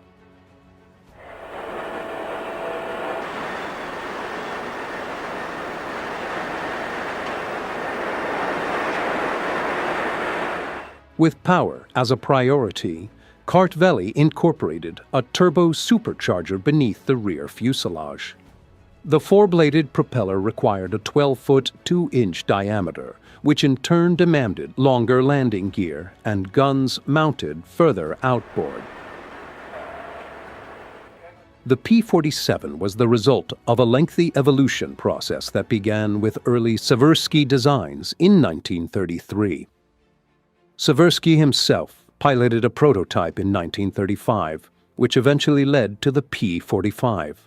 By late 1939, a new design was commissioned as the XP-47. But combat reports from Europe highlighted the need for more firepower and greater horsepower. That's when Kartveli took charge. The XP-47B prototype made its first flight on May 6, 1941. After overcoming more than the usual developmental challenges, the production P-47B took to the skies in March 1942. Jackie Cochran, one of the Alexander Seversky's top pilots, continued flying for the company after it was renamed Republic Aviation. In 1937, when most Army pursuit planes struggled to exceed 200 miles per hour, Cochrane set a record with a speed of 304 miles per hour at the National Air Show. With Jackie Cochrane consistently winning trophies for the Seversky Corporation, the company gained widespread recognition. Seversky himself had also competed, but withdrew after an accident ended his racing career. A design modification moved the engine forward by 8 inches to improve stability, resulting in the designation P-47C. By early 1943, production transitioned to the P-47D, featuring an upgraded engine, improved turbo and intercooler installation, enhanced armor, greater ammunition and weapon capacity, and a bubble canopy. Further refinements included an extended dorsal fin.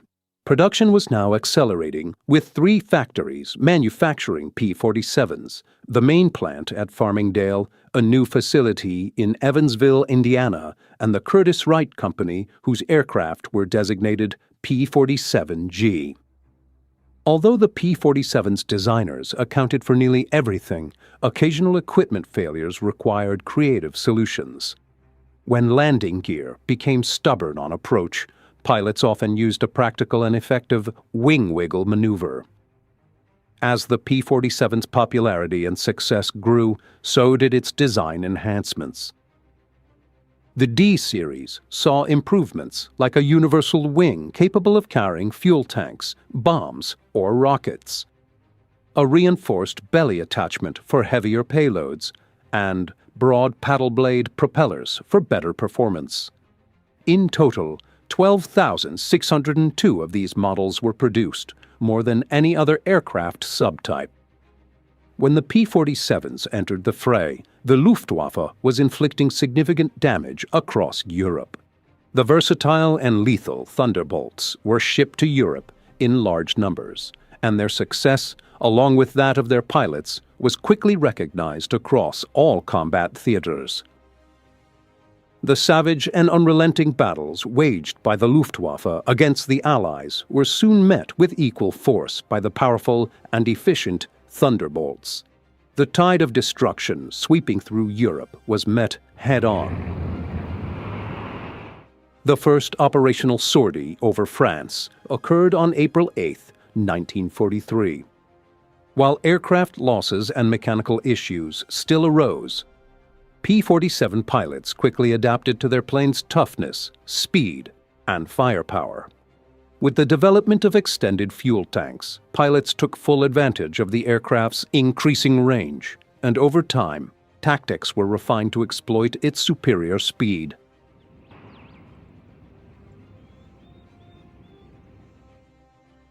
The initial roles of the P-47 included high-altitude escort missions and fighter sweeps. Pilots soon discovered that they could outdive any Luftwaffe or Allied fighter, providing them with a critical escape strategy when necessary.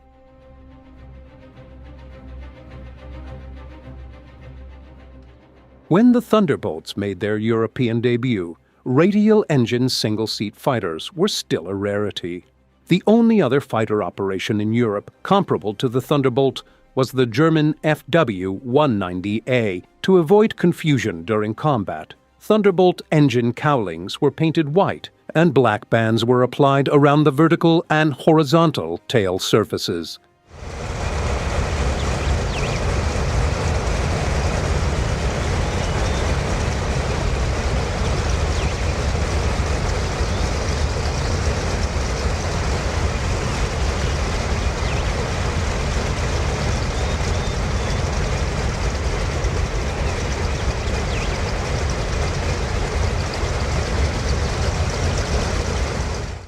The signal is given for a squadron of Thunderbolts to take to the skies.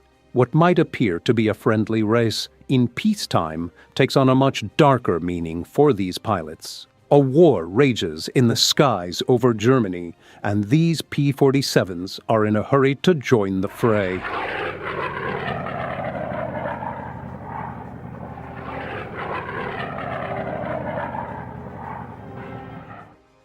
Flying in formation, they head toward a confrontation that could cost them their lives, an ever-present thought in their minds. But these men have a mission, and their comrades need their support.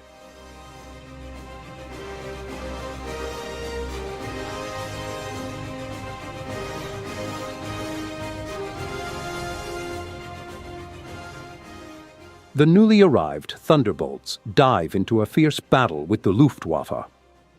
By this point in the war, the German aircraft had already taken heavy losses from British Spitfires and Hurricanes. Now, with the Americans joining the fight, the German losses in both aircraft and pilots were becoming unacceptable. The intensity of their attacks persisted, but their effectiveness was plummeting.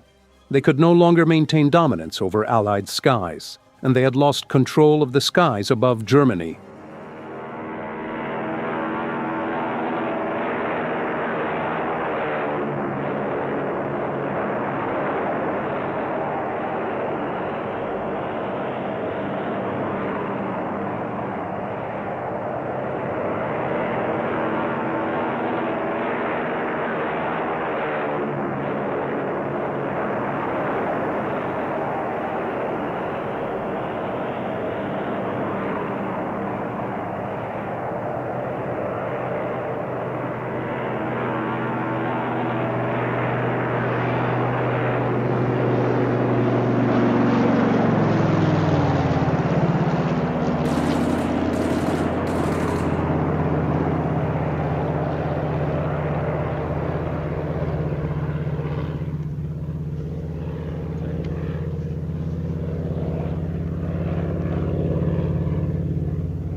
The Allies were throwing everything they had at Germany, with much of the damage inflicted by the B-17.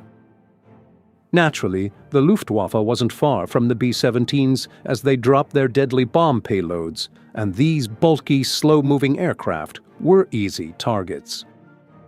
Just in time, the Thunderbolts swooped in to assist the B-17s, providing much-needed protection against the German assault.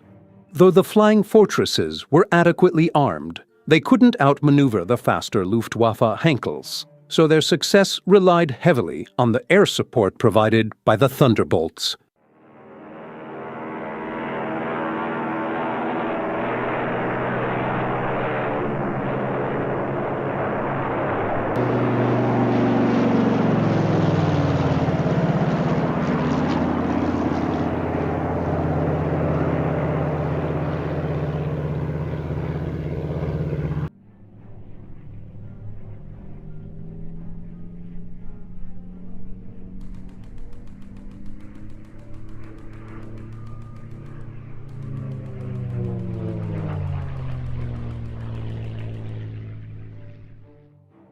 While the war raged in Europe, Allied troops in the Pacific were engaged in combat with the Japanese.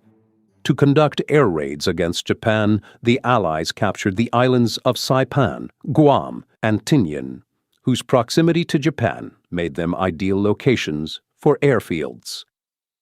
The heavy bombers needed runways, and after securing the islands, Allied engineers quickly set to work constructing makeshift air bases.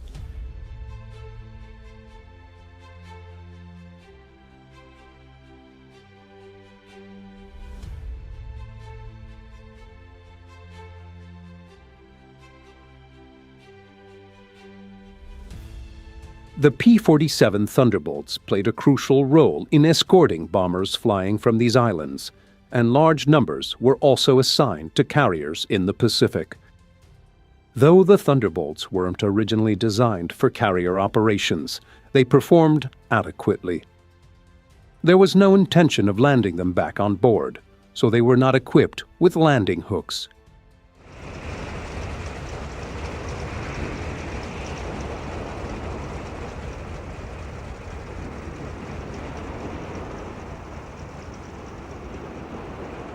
Without a runway, the P-47s were loaded onto catapults and literally shot off the sides of the carriers. Thanks to the power, staying in the air was never a problem. By the time the P-47D was developed, its engines produced up to 2,800 horsepower and could reach speeds of 433 miles per hour. Later models could hit 467 miles per hour.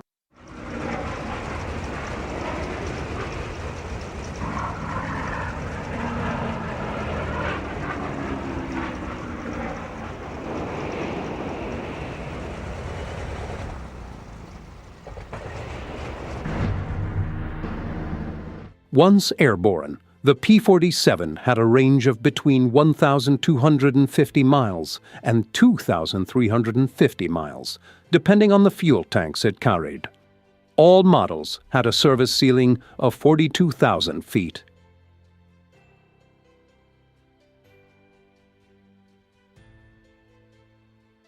After landing, the Thunderbolts didn't stay idle for long.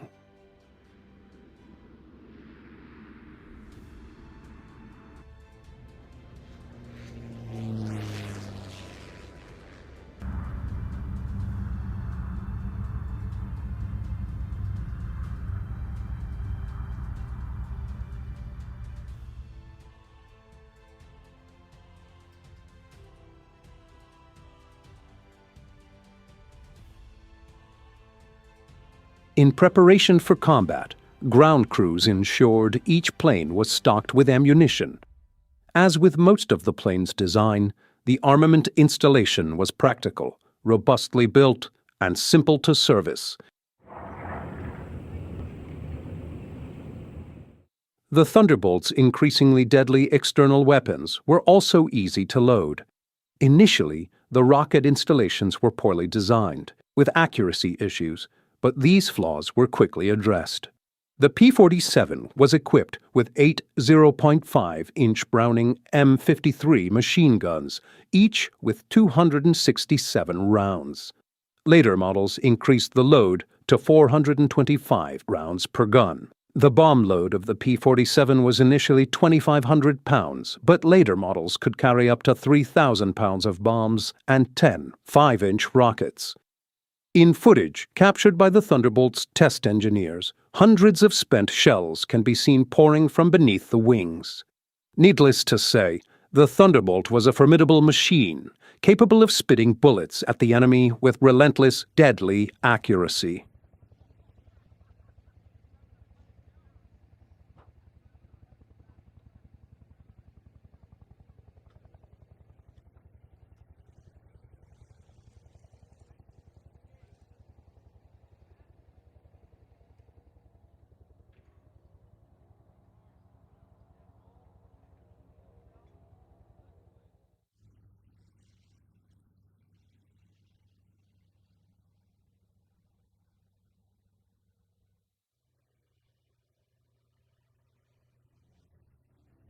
In Saipan, the P-47s became the first aircraft to use a new weapon in combat: napalm.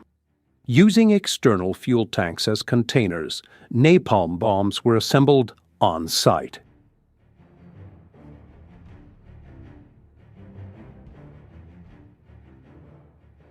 A mixture of napalm and gasoline was pumped into the tanks, and a detonator was fitted.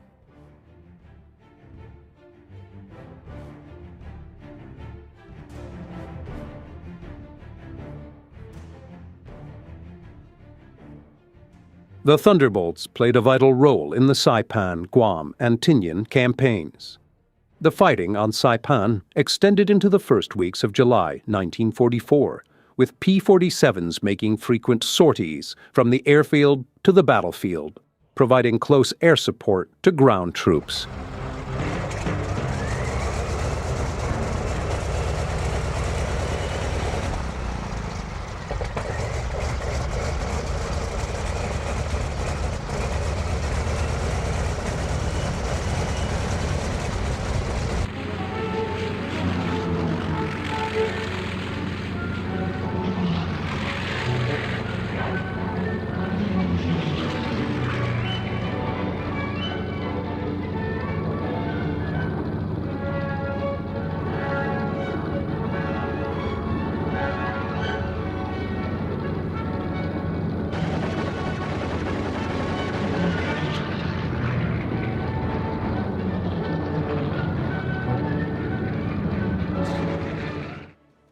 Though the Japanese soldiers on Tinian fought fiercely, they had little chance of success. The Thunderbolts had complete air superiority, and with little resistance, they were free to attack the weary garrison at will.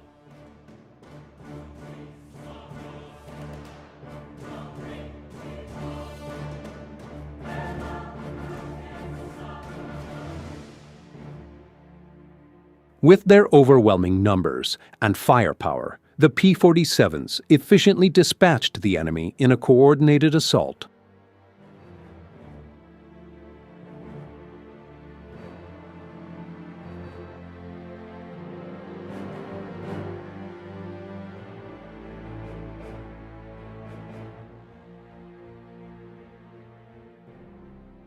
When the Thunderbolt pilots unleashed their napalm arsenal on the Japanese forces, victory was all but assured.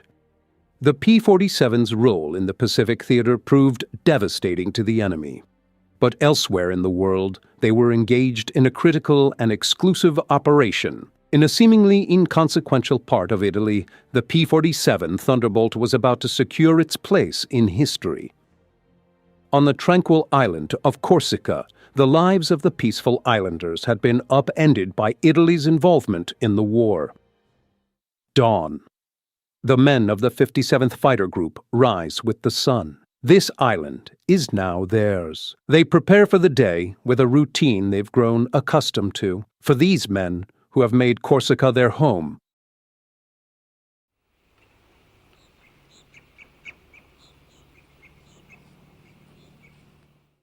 at a steady pace, they move through the early morning preparations, readying themselves for the inevitable battles ahead. For these men, today will be much like yesterday, and probably much like tomorrow.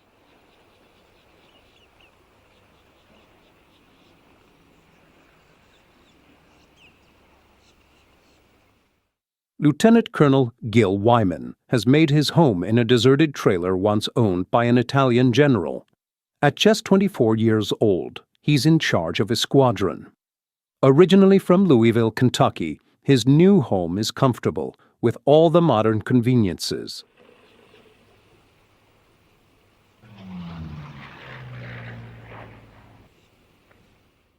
The American residents of Corsica share their space with the French. Though conversation is limited, they get along just fine. Both sides lost a man yesterday, so the flags are at half-mast. A small reminder that, as pleasant as the surroundings may be, these men are still stationed on an active Allied airbase, and the dangers are very real. The 57th Fighter Group is based at Alto Air Base, where 3 squadrons are stationed. The steel mat runway stretches 150 feet wide by 6,000 feet long. The tower's call sign is Breakneck.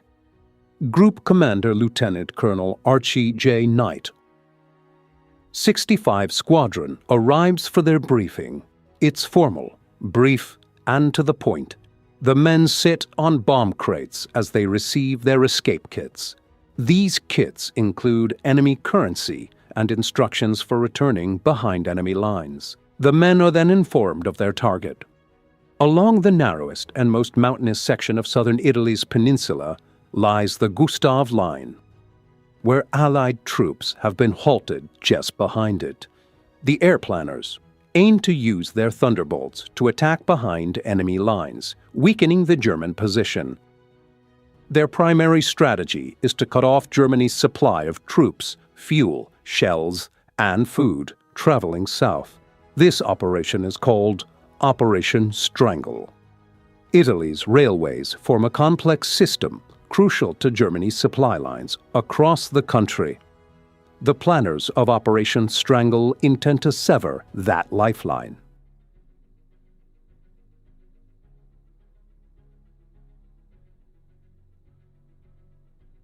"65 Squadron taxis to their dispersal point at the end of the runway. Their mission is clear.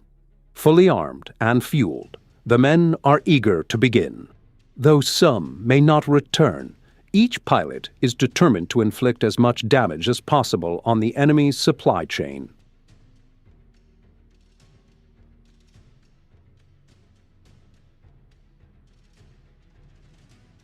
The crew chiefs meticulously prepare each plane for the mission. Clear visibility is vital, and while cleaning the canopy takes little time, it could save a pilot's life. A thorough inspection of every part of the aircraft reduces the risk of system failures during combat, and the crew chiefs leave nothing to chance.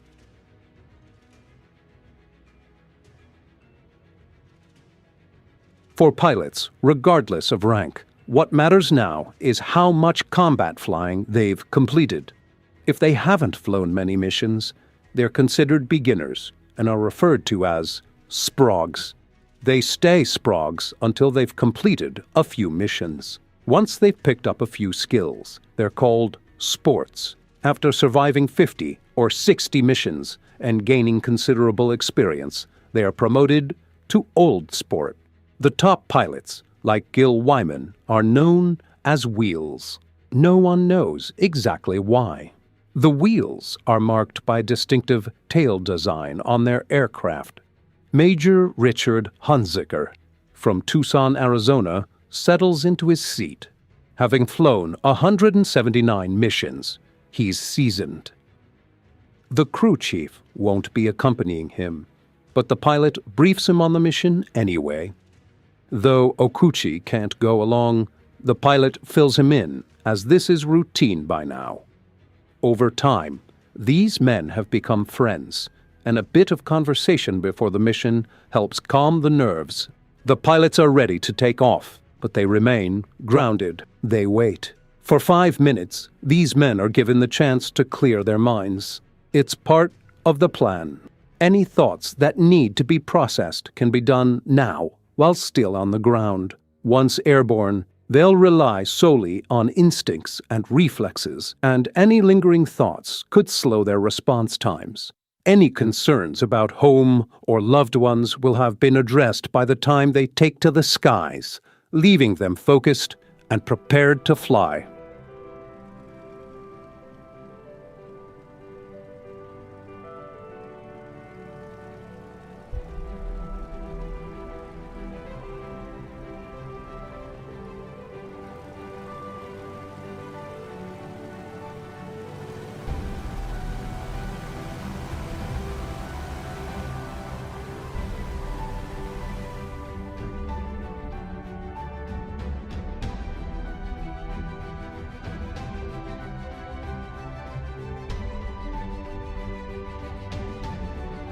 Takeoff is always challenging. The Thunderbolts are heavy planes. A fully loaded P-47D weighs between 15,000 and 17,500 pounds.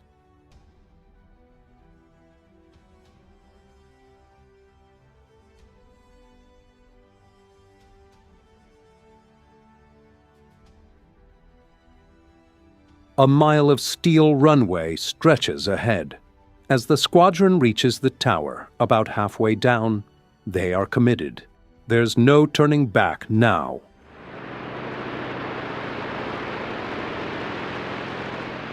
The first pair takes off, Wyman and Gustafson.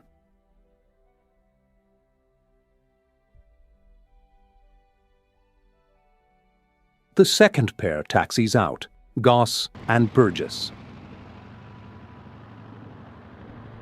Next are Vandor and Richardson.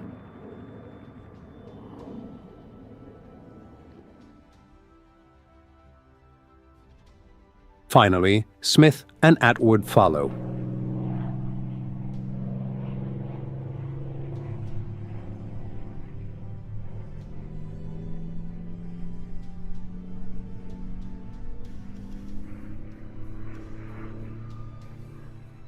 Hickok and Murrow.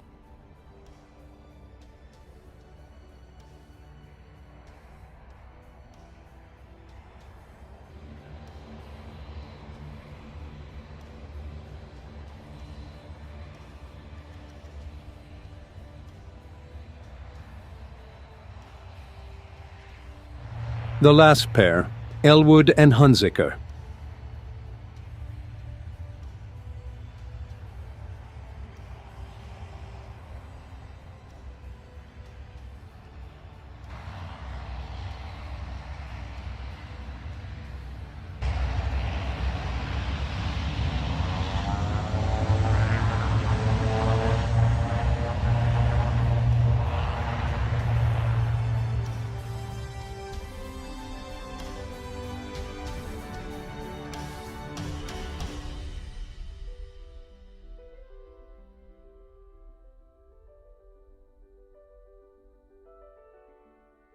They fly over Corsica, then head out over the sea.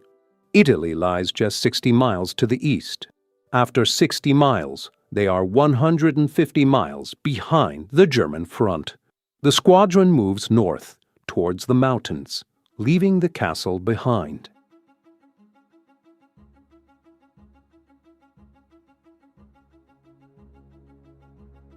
Leader section. Red section. Black section. The pilots fall into formation, mirroring their squadron leader. He leads the way.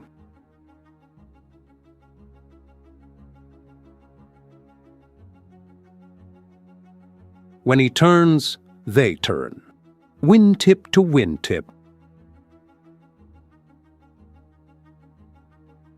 When he climbs, they climb, always maintaining tight formation.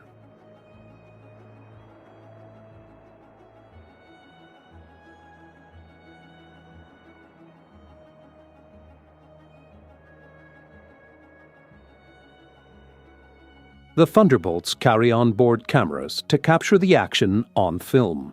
One camera is positioned behind the pilot, capturing both the view ahead and behind. Another is mounted under the wing. Yet another is placed inside the wing, documenting the flight from different angles, timed with the guns in the wheel well. In the instrument panel, capturing the pilot himself. The squadron shifts into a loose string formation, each plane following one another. The leader pulls off first. The rest of the section follows at 2-second intervals.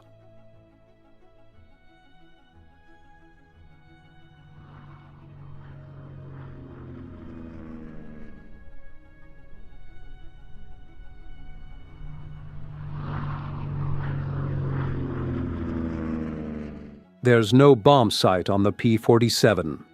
The pilot relies on his skill alone to drop the bombs accurately. He steers toward the bomb blasts of the planes ahead. They've already taken out a bridge.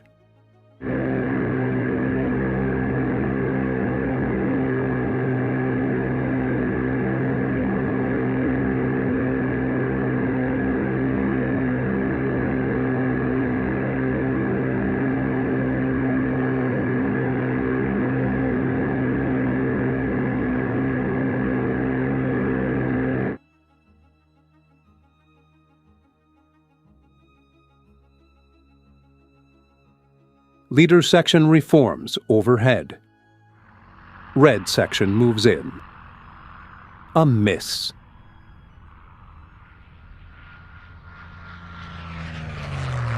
Another miss.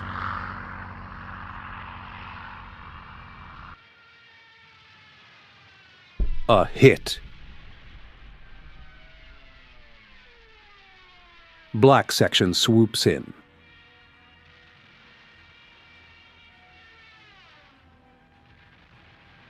Blanket fire over the target scores another hit.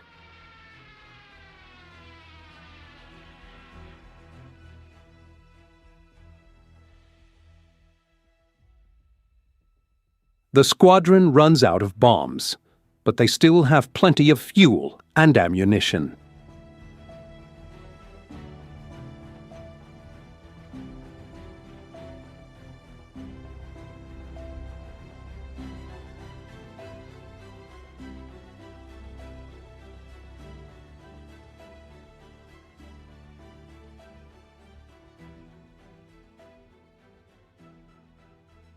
They ease down to the deck in search of the next target. The squadron locates the railway tracks, a vital enemy supply line for troops, food, shells, and fuel. Destroying this line is paramount to hindering the German war effort. They move in. Following the rivers, the P-47 pilots methodically target and obliterate every rail bridge in sight, ensuring the Germans can no longer rely on trains to move their supplies south.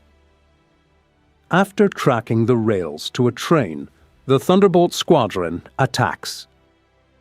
Their primary target is the engine, a swift and strategic move to halt the train's movement and make the boxcars easier targets. Next, they destroy the boxcars, likely filled with supplies.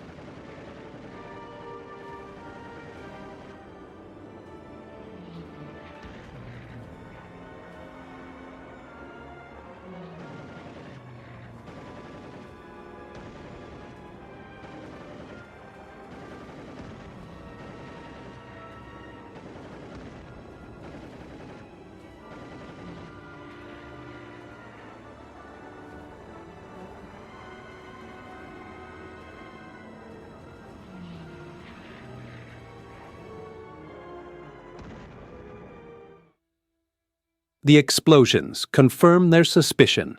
The boxes contained ammunition. With the southbound rail lines destroyed, the Germans must resort to roads for transport, making them vulnerable to further attack.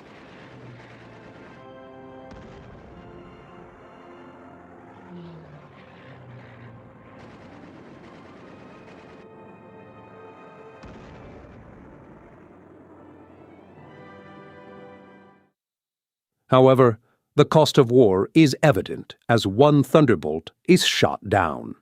The pilot is lost, and in such situations, there's little that can be done. The crews on the ground can only watch helplessly as another life is claimed in the battle for freedom.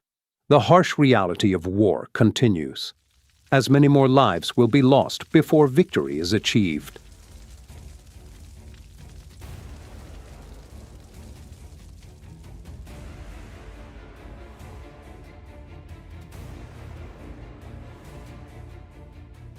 Despite the damage, Lieutenant Cheswood managed to fly the P-47 back to base. His plane was a testament to the ruggedness and resilience of the Thunderbolt, a plane that could endure severe punishment and keep flying. The P-47, with its sturdy frame and powerful engine, earned its reputation as one of the most dependable fighters in World War II. Pilots affectionately called it the Unbreakable for its ability to keep flying after sustaining considerable damage. While its shape led to it being called the Jug, some incorrectly assumed it was short for Juggernaut, due to the plane's sheer power and endurance.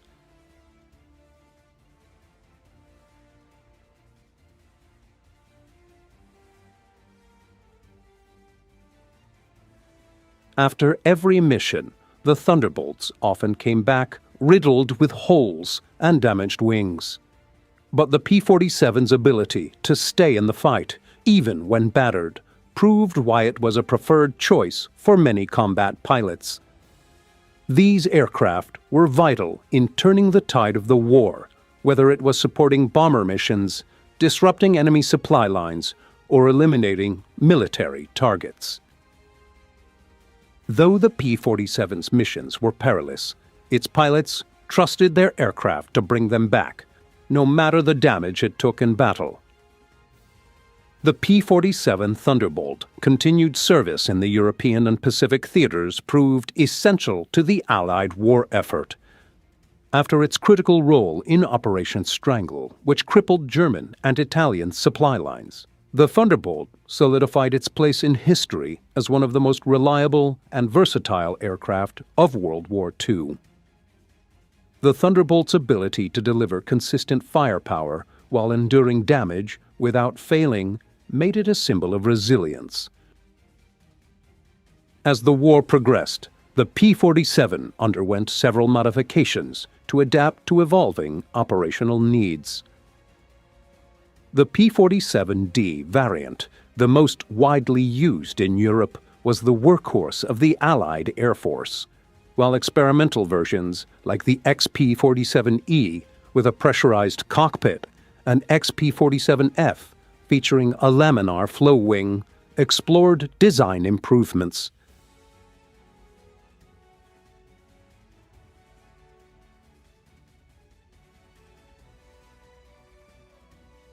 However, the ultimate evolution of the Thunderbolt came in the form of the P-47N, a larger, heavier model designed for long-range operations in the Pacific theater. The P-47N's increased range and firepower were crucial to its success in battles across the Pacific Islands. On Corsica Alto Air Base, where the war seemed endless, the crews continued their relentless missions, striking at the heart of enemy infrastructure and ensuring that the P-47s remained a vital part of the Allied arsenal.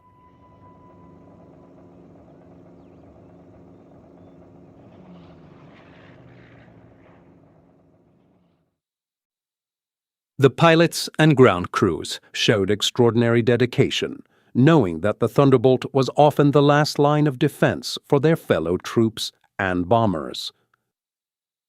Despite the horrors of war, the P-47's unyielding performance helped maintain the Allies' air superiority throughout the conflict. The pilots' time in combat was intense and filled with the harsh reality of war, but the very act of flying and engaging in battle often served as the only true distraction from the horrors they faced. The adrenaline and focus required to carry out their missions left little room for thoughts of home or the emotional toll of the ongoing conflict. Whether attacking Luftwaffe airfields or performing dangerous strafing runs, the pilots knew their lives depended on their skill, precision, and the support of their fellow crew members.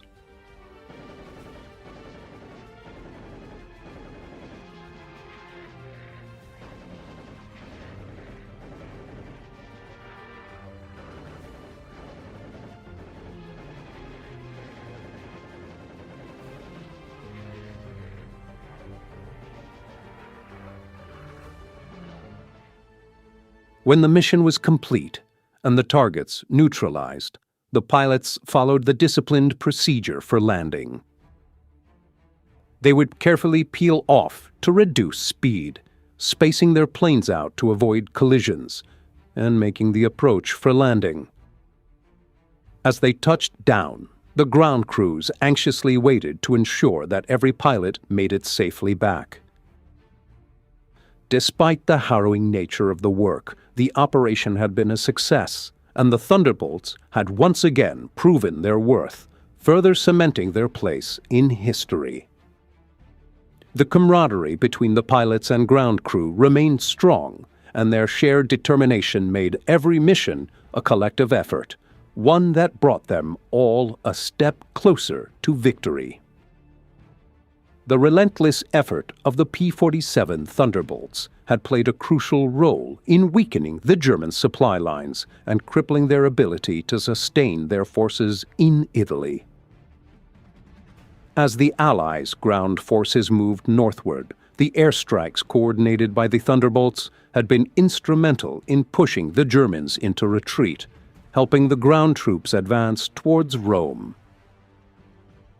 On June 4th, 1944, when the Allies liberated Rome, the pilots and crews at Alto Air Base could feel the satisfaction of knowing that their efforts had been a significant part of that victory.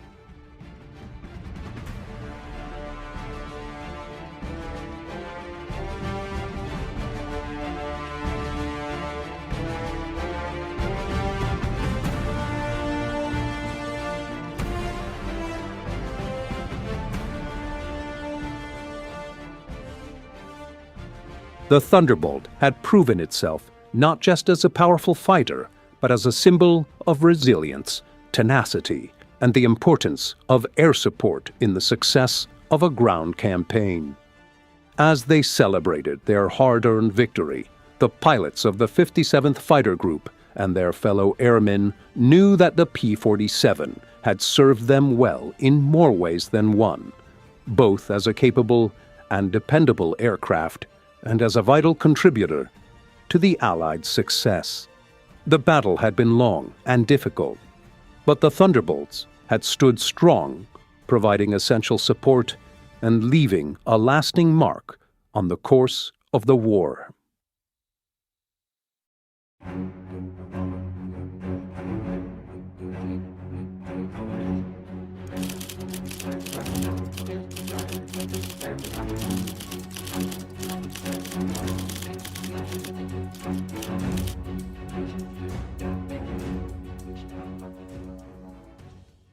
He grew up in tiny Oil City, Pennsylvania, the son of immigrant parents.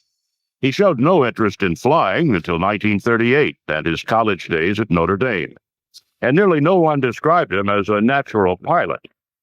But he was a natural warrior. He was one of a handful of fighter pilots who launched themselves against the Japanese at Pearl Harbor. His first air combat was fought in a British Spitfire with a Polish fighter squadron. But he would make his mark with the P-47 Thunderbolt, emerging from World War II as the top ace in the European theater with 31 German kills. He would go to war again in Korea and achieve his ace's status a second time, this time in jet fighters. His experience led him to create a completely new set of air combat tactics that saved American lives. He was born Francis Gabrzyewski, third of 5 children of his Polish immigrant parents. They lived in a small town north of Pittsburgh called Oil City and ran the local grocery store. They changed the name to Gabreski to make it easier to pronounce. But the boy who would become one of America's greatest air aces spoke his entire life with a pronounced Polish accent. Francis Gabreski graduated high school in 1938. Just as Hitler's legions marched into Austria. He says his eyes were focused on college, on Notre Dame, and eventually medical school, like his older brother. After Germany's invasion of Poland in 1939, Gabreski knew the United States would be going to war. And when it did, he was determined his weapon would be an airplane. He joined the Army Air Corps as a cadet in 1940. He trained in PT-17 Stearman biplanes with sleek blue and yellow paint. Gabreski admits he was not a natural pilot. He was nervous, always trying to wrestle the airplane around in the sky, compensating for the torque of the radial engines. He nearly didn't make the grade, but he did qualify, and after some advanced training was allowed to select his first assignment. He chose someplace that sounded glamorous, exciting. I chose Hawaii. Hawaii, of course, I mean, it was a glamorous place. I read about it from travelers and so forth. It's a beautiful climate. People are nice and tan, beautiful, and so forth. And the girls are even prettier. But Gabreski found himself in at the start of the war he knew was coming. I was getting ready for church. And I could hear the bombardment off in the distance. And I paid no attention to it because the Navy does have a range in the mountains. They work 7 days out of the week. There's Sundays when they probably drop a few of the practice bombs. And then all of a sudden I heard machine gun fire. And that machine gun fire was right next over me. And I looked out the window and sure enough, there was a Zero flying with his machine guns wide open and so forth, strafing everything before him. And I saw the rising sun. And that was my first indoctrination into World War II. And of course, there's no question about being scared. I was scared stiff, but at the same time, I was trained to do a job. We looked at the line, and of course, the buildings, some of the hangar lines were going up in flames. The flight line was going up in flames. Our number one job was to move away the intact airplanes away from the burning airplanes. And of course, that wasn't easy because all our ammunition was in the hangar line. The hangar line was up in flames, and it was just like Roman candles in. In other words, you could see the tracers coming up and firing, and they were more scary than they were destructive. So we did our work, airmen as well as officers, shoved out the airplanes away from the burning airplanes. And by the end of, say, an hour and a half, well, we were able to save about 75 of the 150 airplanes that were parked on the line. We did become airborne about 2 hours after the attack on Pearl Harbor. It was a very, I would say, somber flight. I looked down from about 6,000 feet over Pearl Harbor and saw all those airplanes just over off from their side, over going up in flames. And it was just a big, billowing black smoke all over Pearl Harbor. With much of the air power of the Pacific gone and the Navy clearly in charge, Gabreski felt out of the action. The Air Corps found itself trying to salvage what was left of its Pacific bases.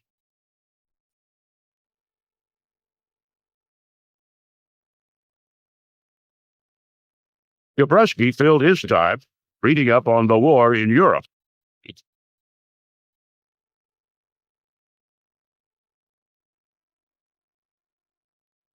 The Battle of Britain action report showed that the fighter squadrons with the highest kill ratios against the Germans were Spitfires, piloted by members of the Polish Air Force. Gabreski had an idea. He would use his language skills and attach himself to a Polish squadron to learn their combat tactics. He would then pass them along to the Americans when they arrived in Europe.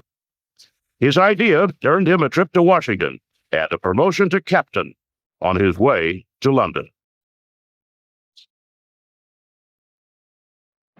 I came over as a casual. I came over as an individual flying with the Polish Air Force to gain experience. So I joined the 315 squadron that was flying Spit 9s, and it was just a super airplane. So I flew with them on 20 missions. In February 1943, Gabreski left the Polish squadron. The Americans were arriving in England in force, and it was time to put the lessons learned to the test. He joined the 56th Fighter Squadron of the U.S. 8th Air Force and met his new aircraft, the P-47 Thunderbolt. After the tight quarters and sleek lines of the Spitfire, the Thunderbolt was a battleship.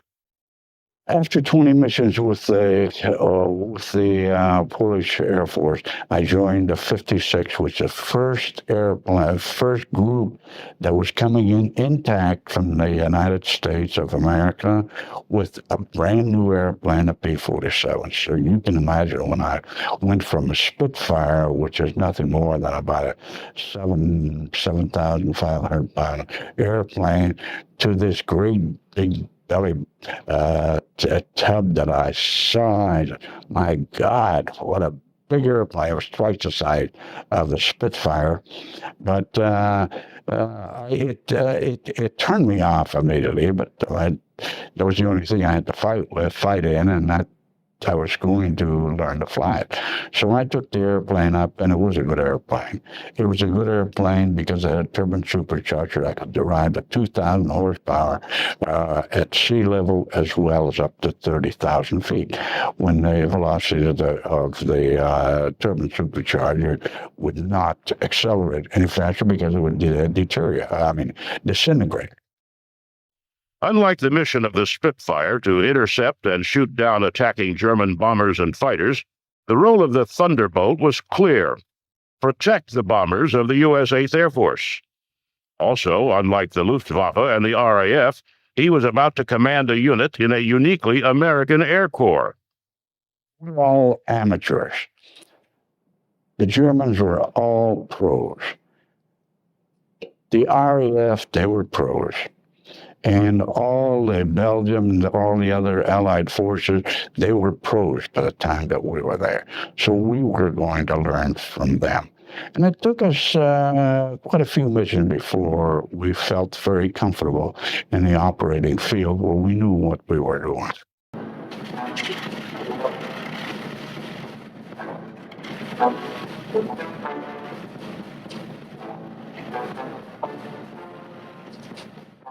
The U.S. 8th Air Force was in Europe to carry out daytime strategic bombing of the enemy.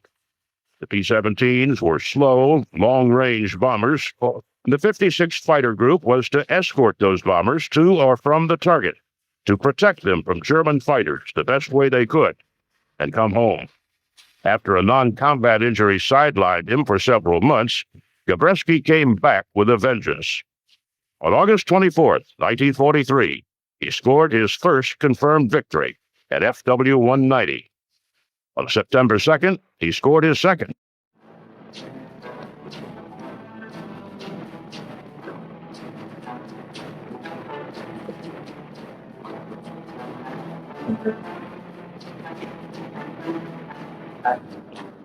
You're not out there to glamorize the destruction of fighter aircraft. You're there on a specific mission to keep those bombers from being shot down. In other words, if you could scare away, which we have on many occasions, where the Focke-Wulf 190s and 109s would break off because we'd start coming in head on to them and with our guns wide open and so forth, firing on them, so they'd turn over and go down to the deck. We wouldn't follow them, naturally. I mean, because we did our job. In January 1944, General Jimmy Doolittle, fresh to the 8th Air Force from his North African experience commanding the 15th, changed the general orders for U.S. Fighter Command. The only way to beat the Germans was to eliminate their aircraft and pilots.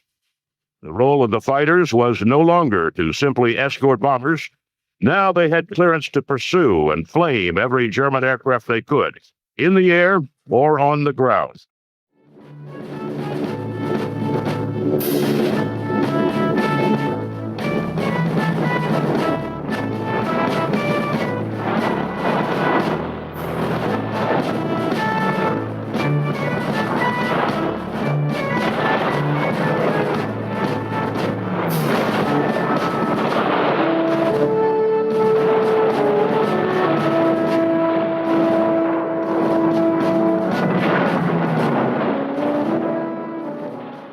In February 1944, the 56 went on a binge. Gabreski called it the Big Week. Now flying missions over Germany using extender tanks, the P-47s of the 56 scored 59 kills in 5 missions. Gabreski owned 3 of them, running his number to 11. He was now an ace twice over. Now he was racking up kills faster than his crew could keep him in swastika decals. In May, he scored 3 more kills in a single day, with a 4th listed as probable.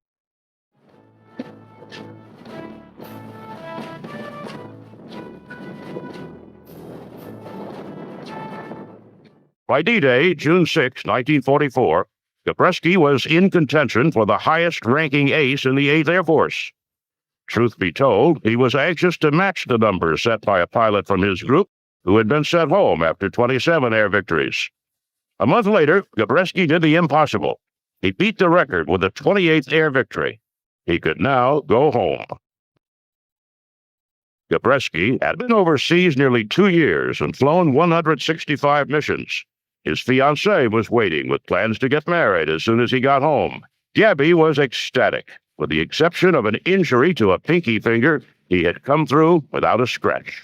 Gabreski collected his orders. Packed and scheduled to begin the long journey home July 20th, 1944, he stopped by the operations hut on his way out to say goodbye. They were busy preparing to fly another escort mission over Germany. It looked like the kind of mission where a hot pilot could run up another couple of kills. He had 31. Could he score more? Gabreski decided he had one more mission to fly. They found an airfield west of Koblenz and decided to let each of the flights take a crack at it. Gabreski led his flight team down and during his pass exploded a German bomber. He turned to make another pass, hugging the ground too close. The propellers hit, and Francis Gabreski, America's hottest air ace, was down in Germany. He would spend the rest of the war in a German POW camp. His Stalag Luft was freed on May 13, 1945. A year later, Lieutenant Colonel Gabby Gabreski, 26 years old and credited with 31 kills, retired from the Army Air Corps. But that's not the end of the story.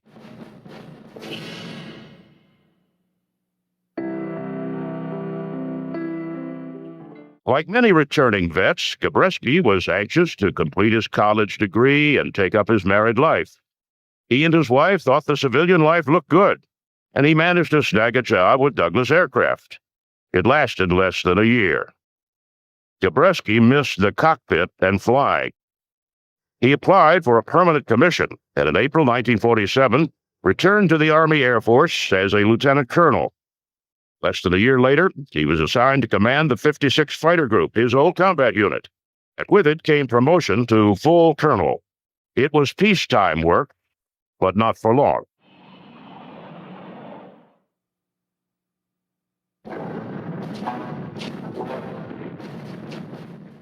The tension in Korea finally exploded into open warfare, and Gabby found himself watching from the sidelines. The war went back and forth, and it looked like it would be over once MacArthur landed at Incheon. But in mid-1950, a new weapon launched into the skies, and the Americans found themselves fighting a hot new fighter, the MiG-15. Gabreski's command had just made the transition to F-86 Sabre fighters, and he wondered more than once how the planes would stack up. He was going to find out. In May 1951, Colonel Gabreski reported to K-14, the air base near Kimpo, South Korea.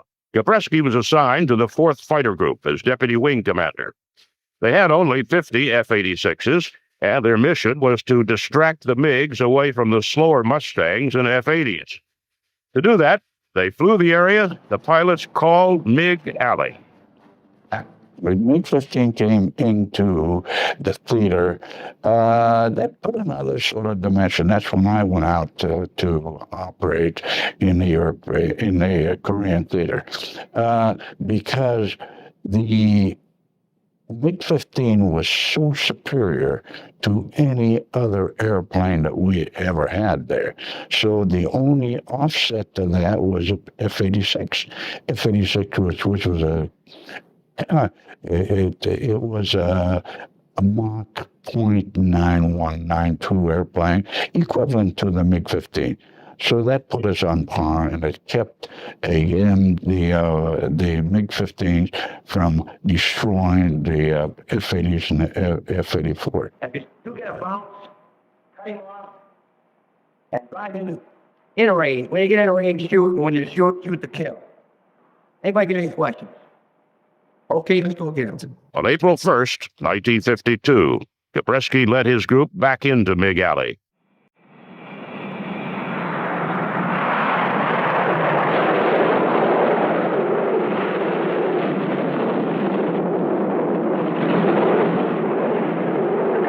Tiger 2 here, I got a couple of bogeys out there, one coming around at 2 level. Roger, boy, I got him.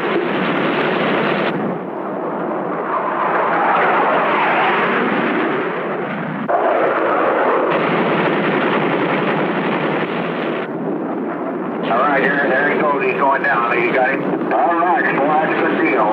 Watch it, we got 4 of them coming in here on at 7 o'clock, hang on. I haven't got him. Go ahead and take it. I'll cover you. All right, I'm going in now.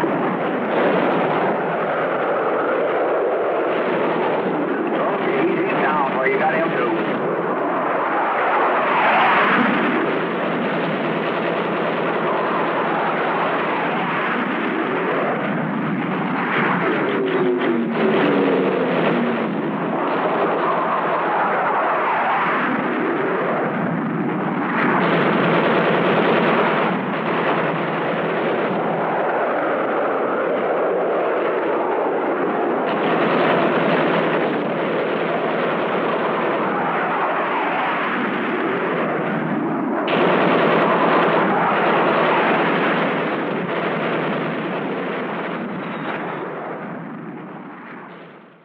He had 4 kills and wanted his 5th. He went head-to-head with a MiG-15, and after 3 passes, he watched the pilot pop his canopy and bail out.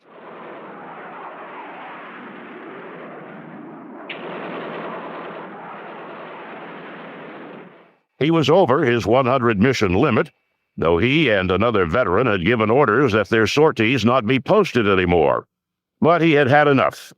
With 6.5 kills credited to him and his 31 from World War II, he is the 3rd top air ace in American history. On June 4th, the Air Force sent him home. He had a stop along the way. President Harry Truman called him to the White House and thanked him personally. I've had everything from a squadron to a group to a wing, and I've been in the cockpit up until I retired. Colonel Francis Gabreski ended his combat role that summer of 1952, but his career continued. He remained in the Air Force until 1967, commanding units at bases from Kadena to Higgum to Adana, Turkey. He had flown aircraft from the old P-40 to the heavy P-47, where he achieved glory. He made the transition to jet fighters in the F-86, and had flown everything up to the F-111 supersonic fighter bomber. His record of 37.5 kills stands today. He set standards for performance and tactics. For all his contributions to the U.S. Air Force, Colonel Francis S. Gabby Gabreski is a legend of air power.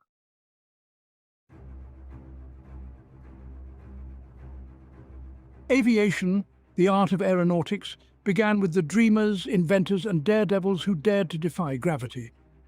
The journey of aviation was nurtured by pioneers like the Wright brothers, whose first flight marked a historic milestone. The role of aircrafts in world wars was groundbreaking, dramatically changing warfare strategies.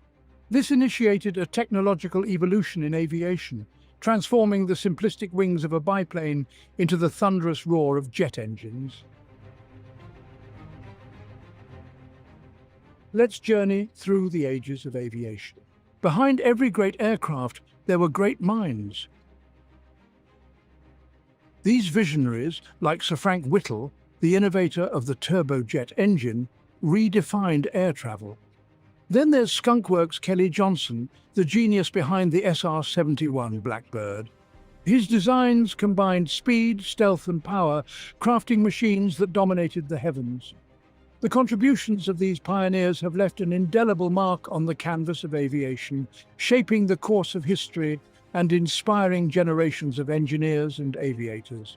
Each epoch in aviation history gave birth to extraordinary aircrafts, each with their own unique features and roles. The Lockheed SR-71 Blackbird was a marvel of speed and stealth. The F-105 Thunderchief, a supersonic fighter bomber, was vital in the Vietnam War. The P-51 Mustang, a long-range fighter, was critical in World War II.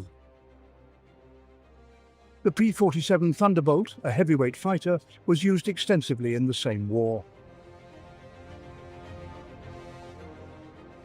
The A-10 Thunderbolt II, the Warthog, is a close air support icon. The Messerschmitt Me-262 marked a leap forward in aviation technology. Each of these game changers were instrumental in their eras, and their legacies still resonate today.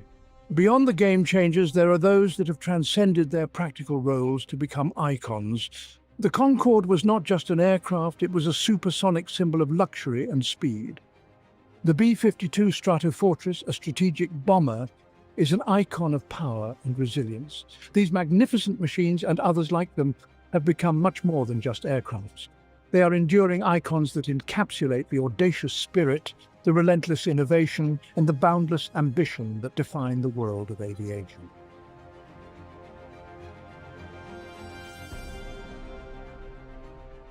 For more amazing aerial footage, and to join us in this incredible journey, check out the DroneScapes YouTube channel. The only reason for an airplane to exist is to go fast. At the Great Air Meet in Rheims, Glenn Curtis set a world's record of just over 43 miles an hour, and the quest for speed was on. In 1913, Maurice Prévost was flying a streamlined Dépôt-Dessin monoplane at 126 miles an hour, and Europe claimed the lead in aviation speed. Immediately after World War I, quest for speed became a catalyst for the development of fighter planes. Countries which had not invested in new engines for their wartime fighters would, for reasons of national pride, invest in new engines to race them peacetime. Then, in America in the 1930s, the situation reversed itself. Civilian aircraft, like the Travel Air Mystery Ship and the GB, Waddell Williams racers, became even faster than military aircraft. The reason was simple. Same engines were available to both civil racers and military fighters. The fighters had to carry guns, bombs, oxygen, and radios, while the racers were built only for speed. The world's absolute speed record was passed from country to country. And as the racers became faster and more powerful, they also became more expensive. America's Howard Hughes could afford to build his own racer, and with it set a land-plane speed record. But the absolute speed record of 440 miles an hour was set by a Macchi MC-72 seaplane in 1934, financed by the Italian government. Then military aircraft came back into the lead as the Heinkel and Messerschmitt firms competed for the title. Messerschmitt Bf-109R set a speed record of 469 miles an hour in 1939, a record that lasted for many years. When the jet aircraft came out, speed records rapidly accelerated, the British breaking 1,000 miles an hour in 1956 in a Fairey Delta II. Speeds continued to climb, finally reaching 2,193 miles an hour in 1976 by the Lockheed SR-71, alias Blackbird. While speed was the object, there were many other benefits in creating ever faster aircraft. Improvement in fuels, streamlining, lubricants, materials, and the list goes on. Speed produced not only prestige and pleasure, but also utility. The speed record setters ultimately paved the way for commercial transports, business jets, and private plane.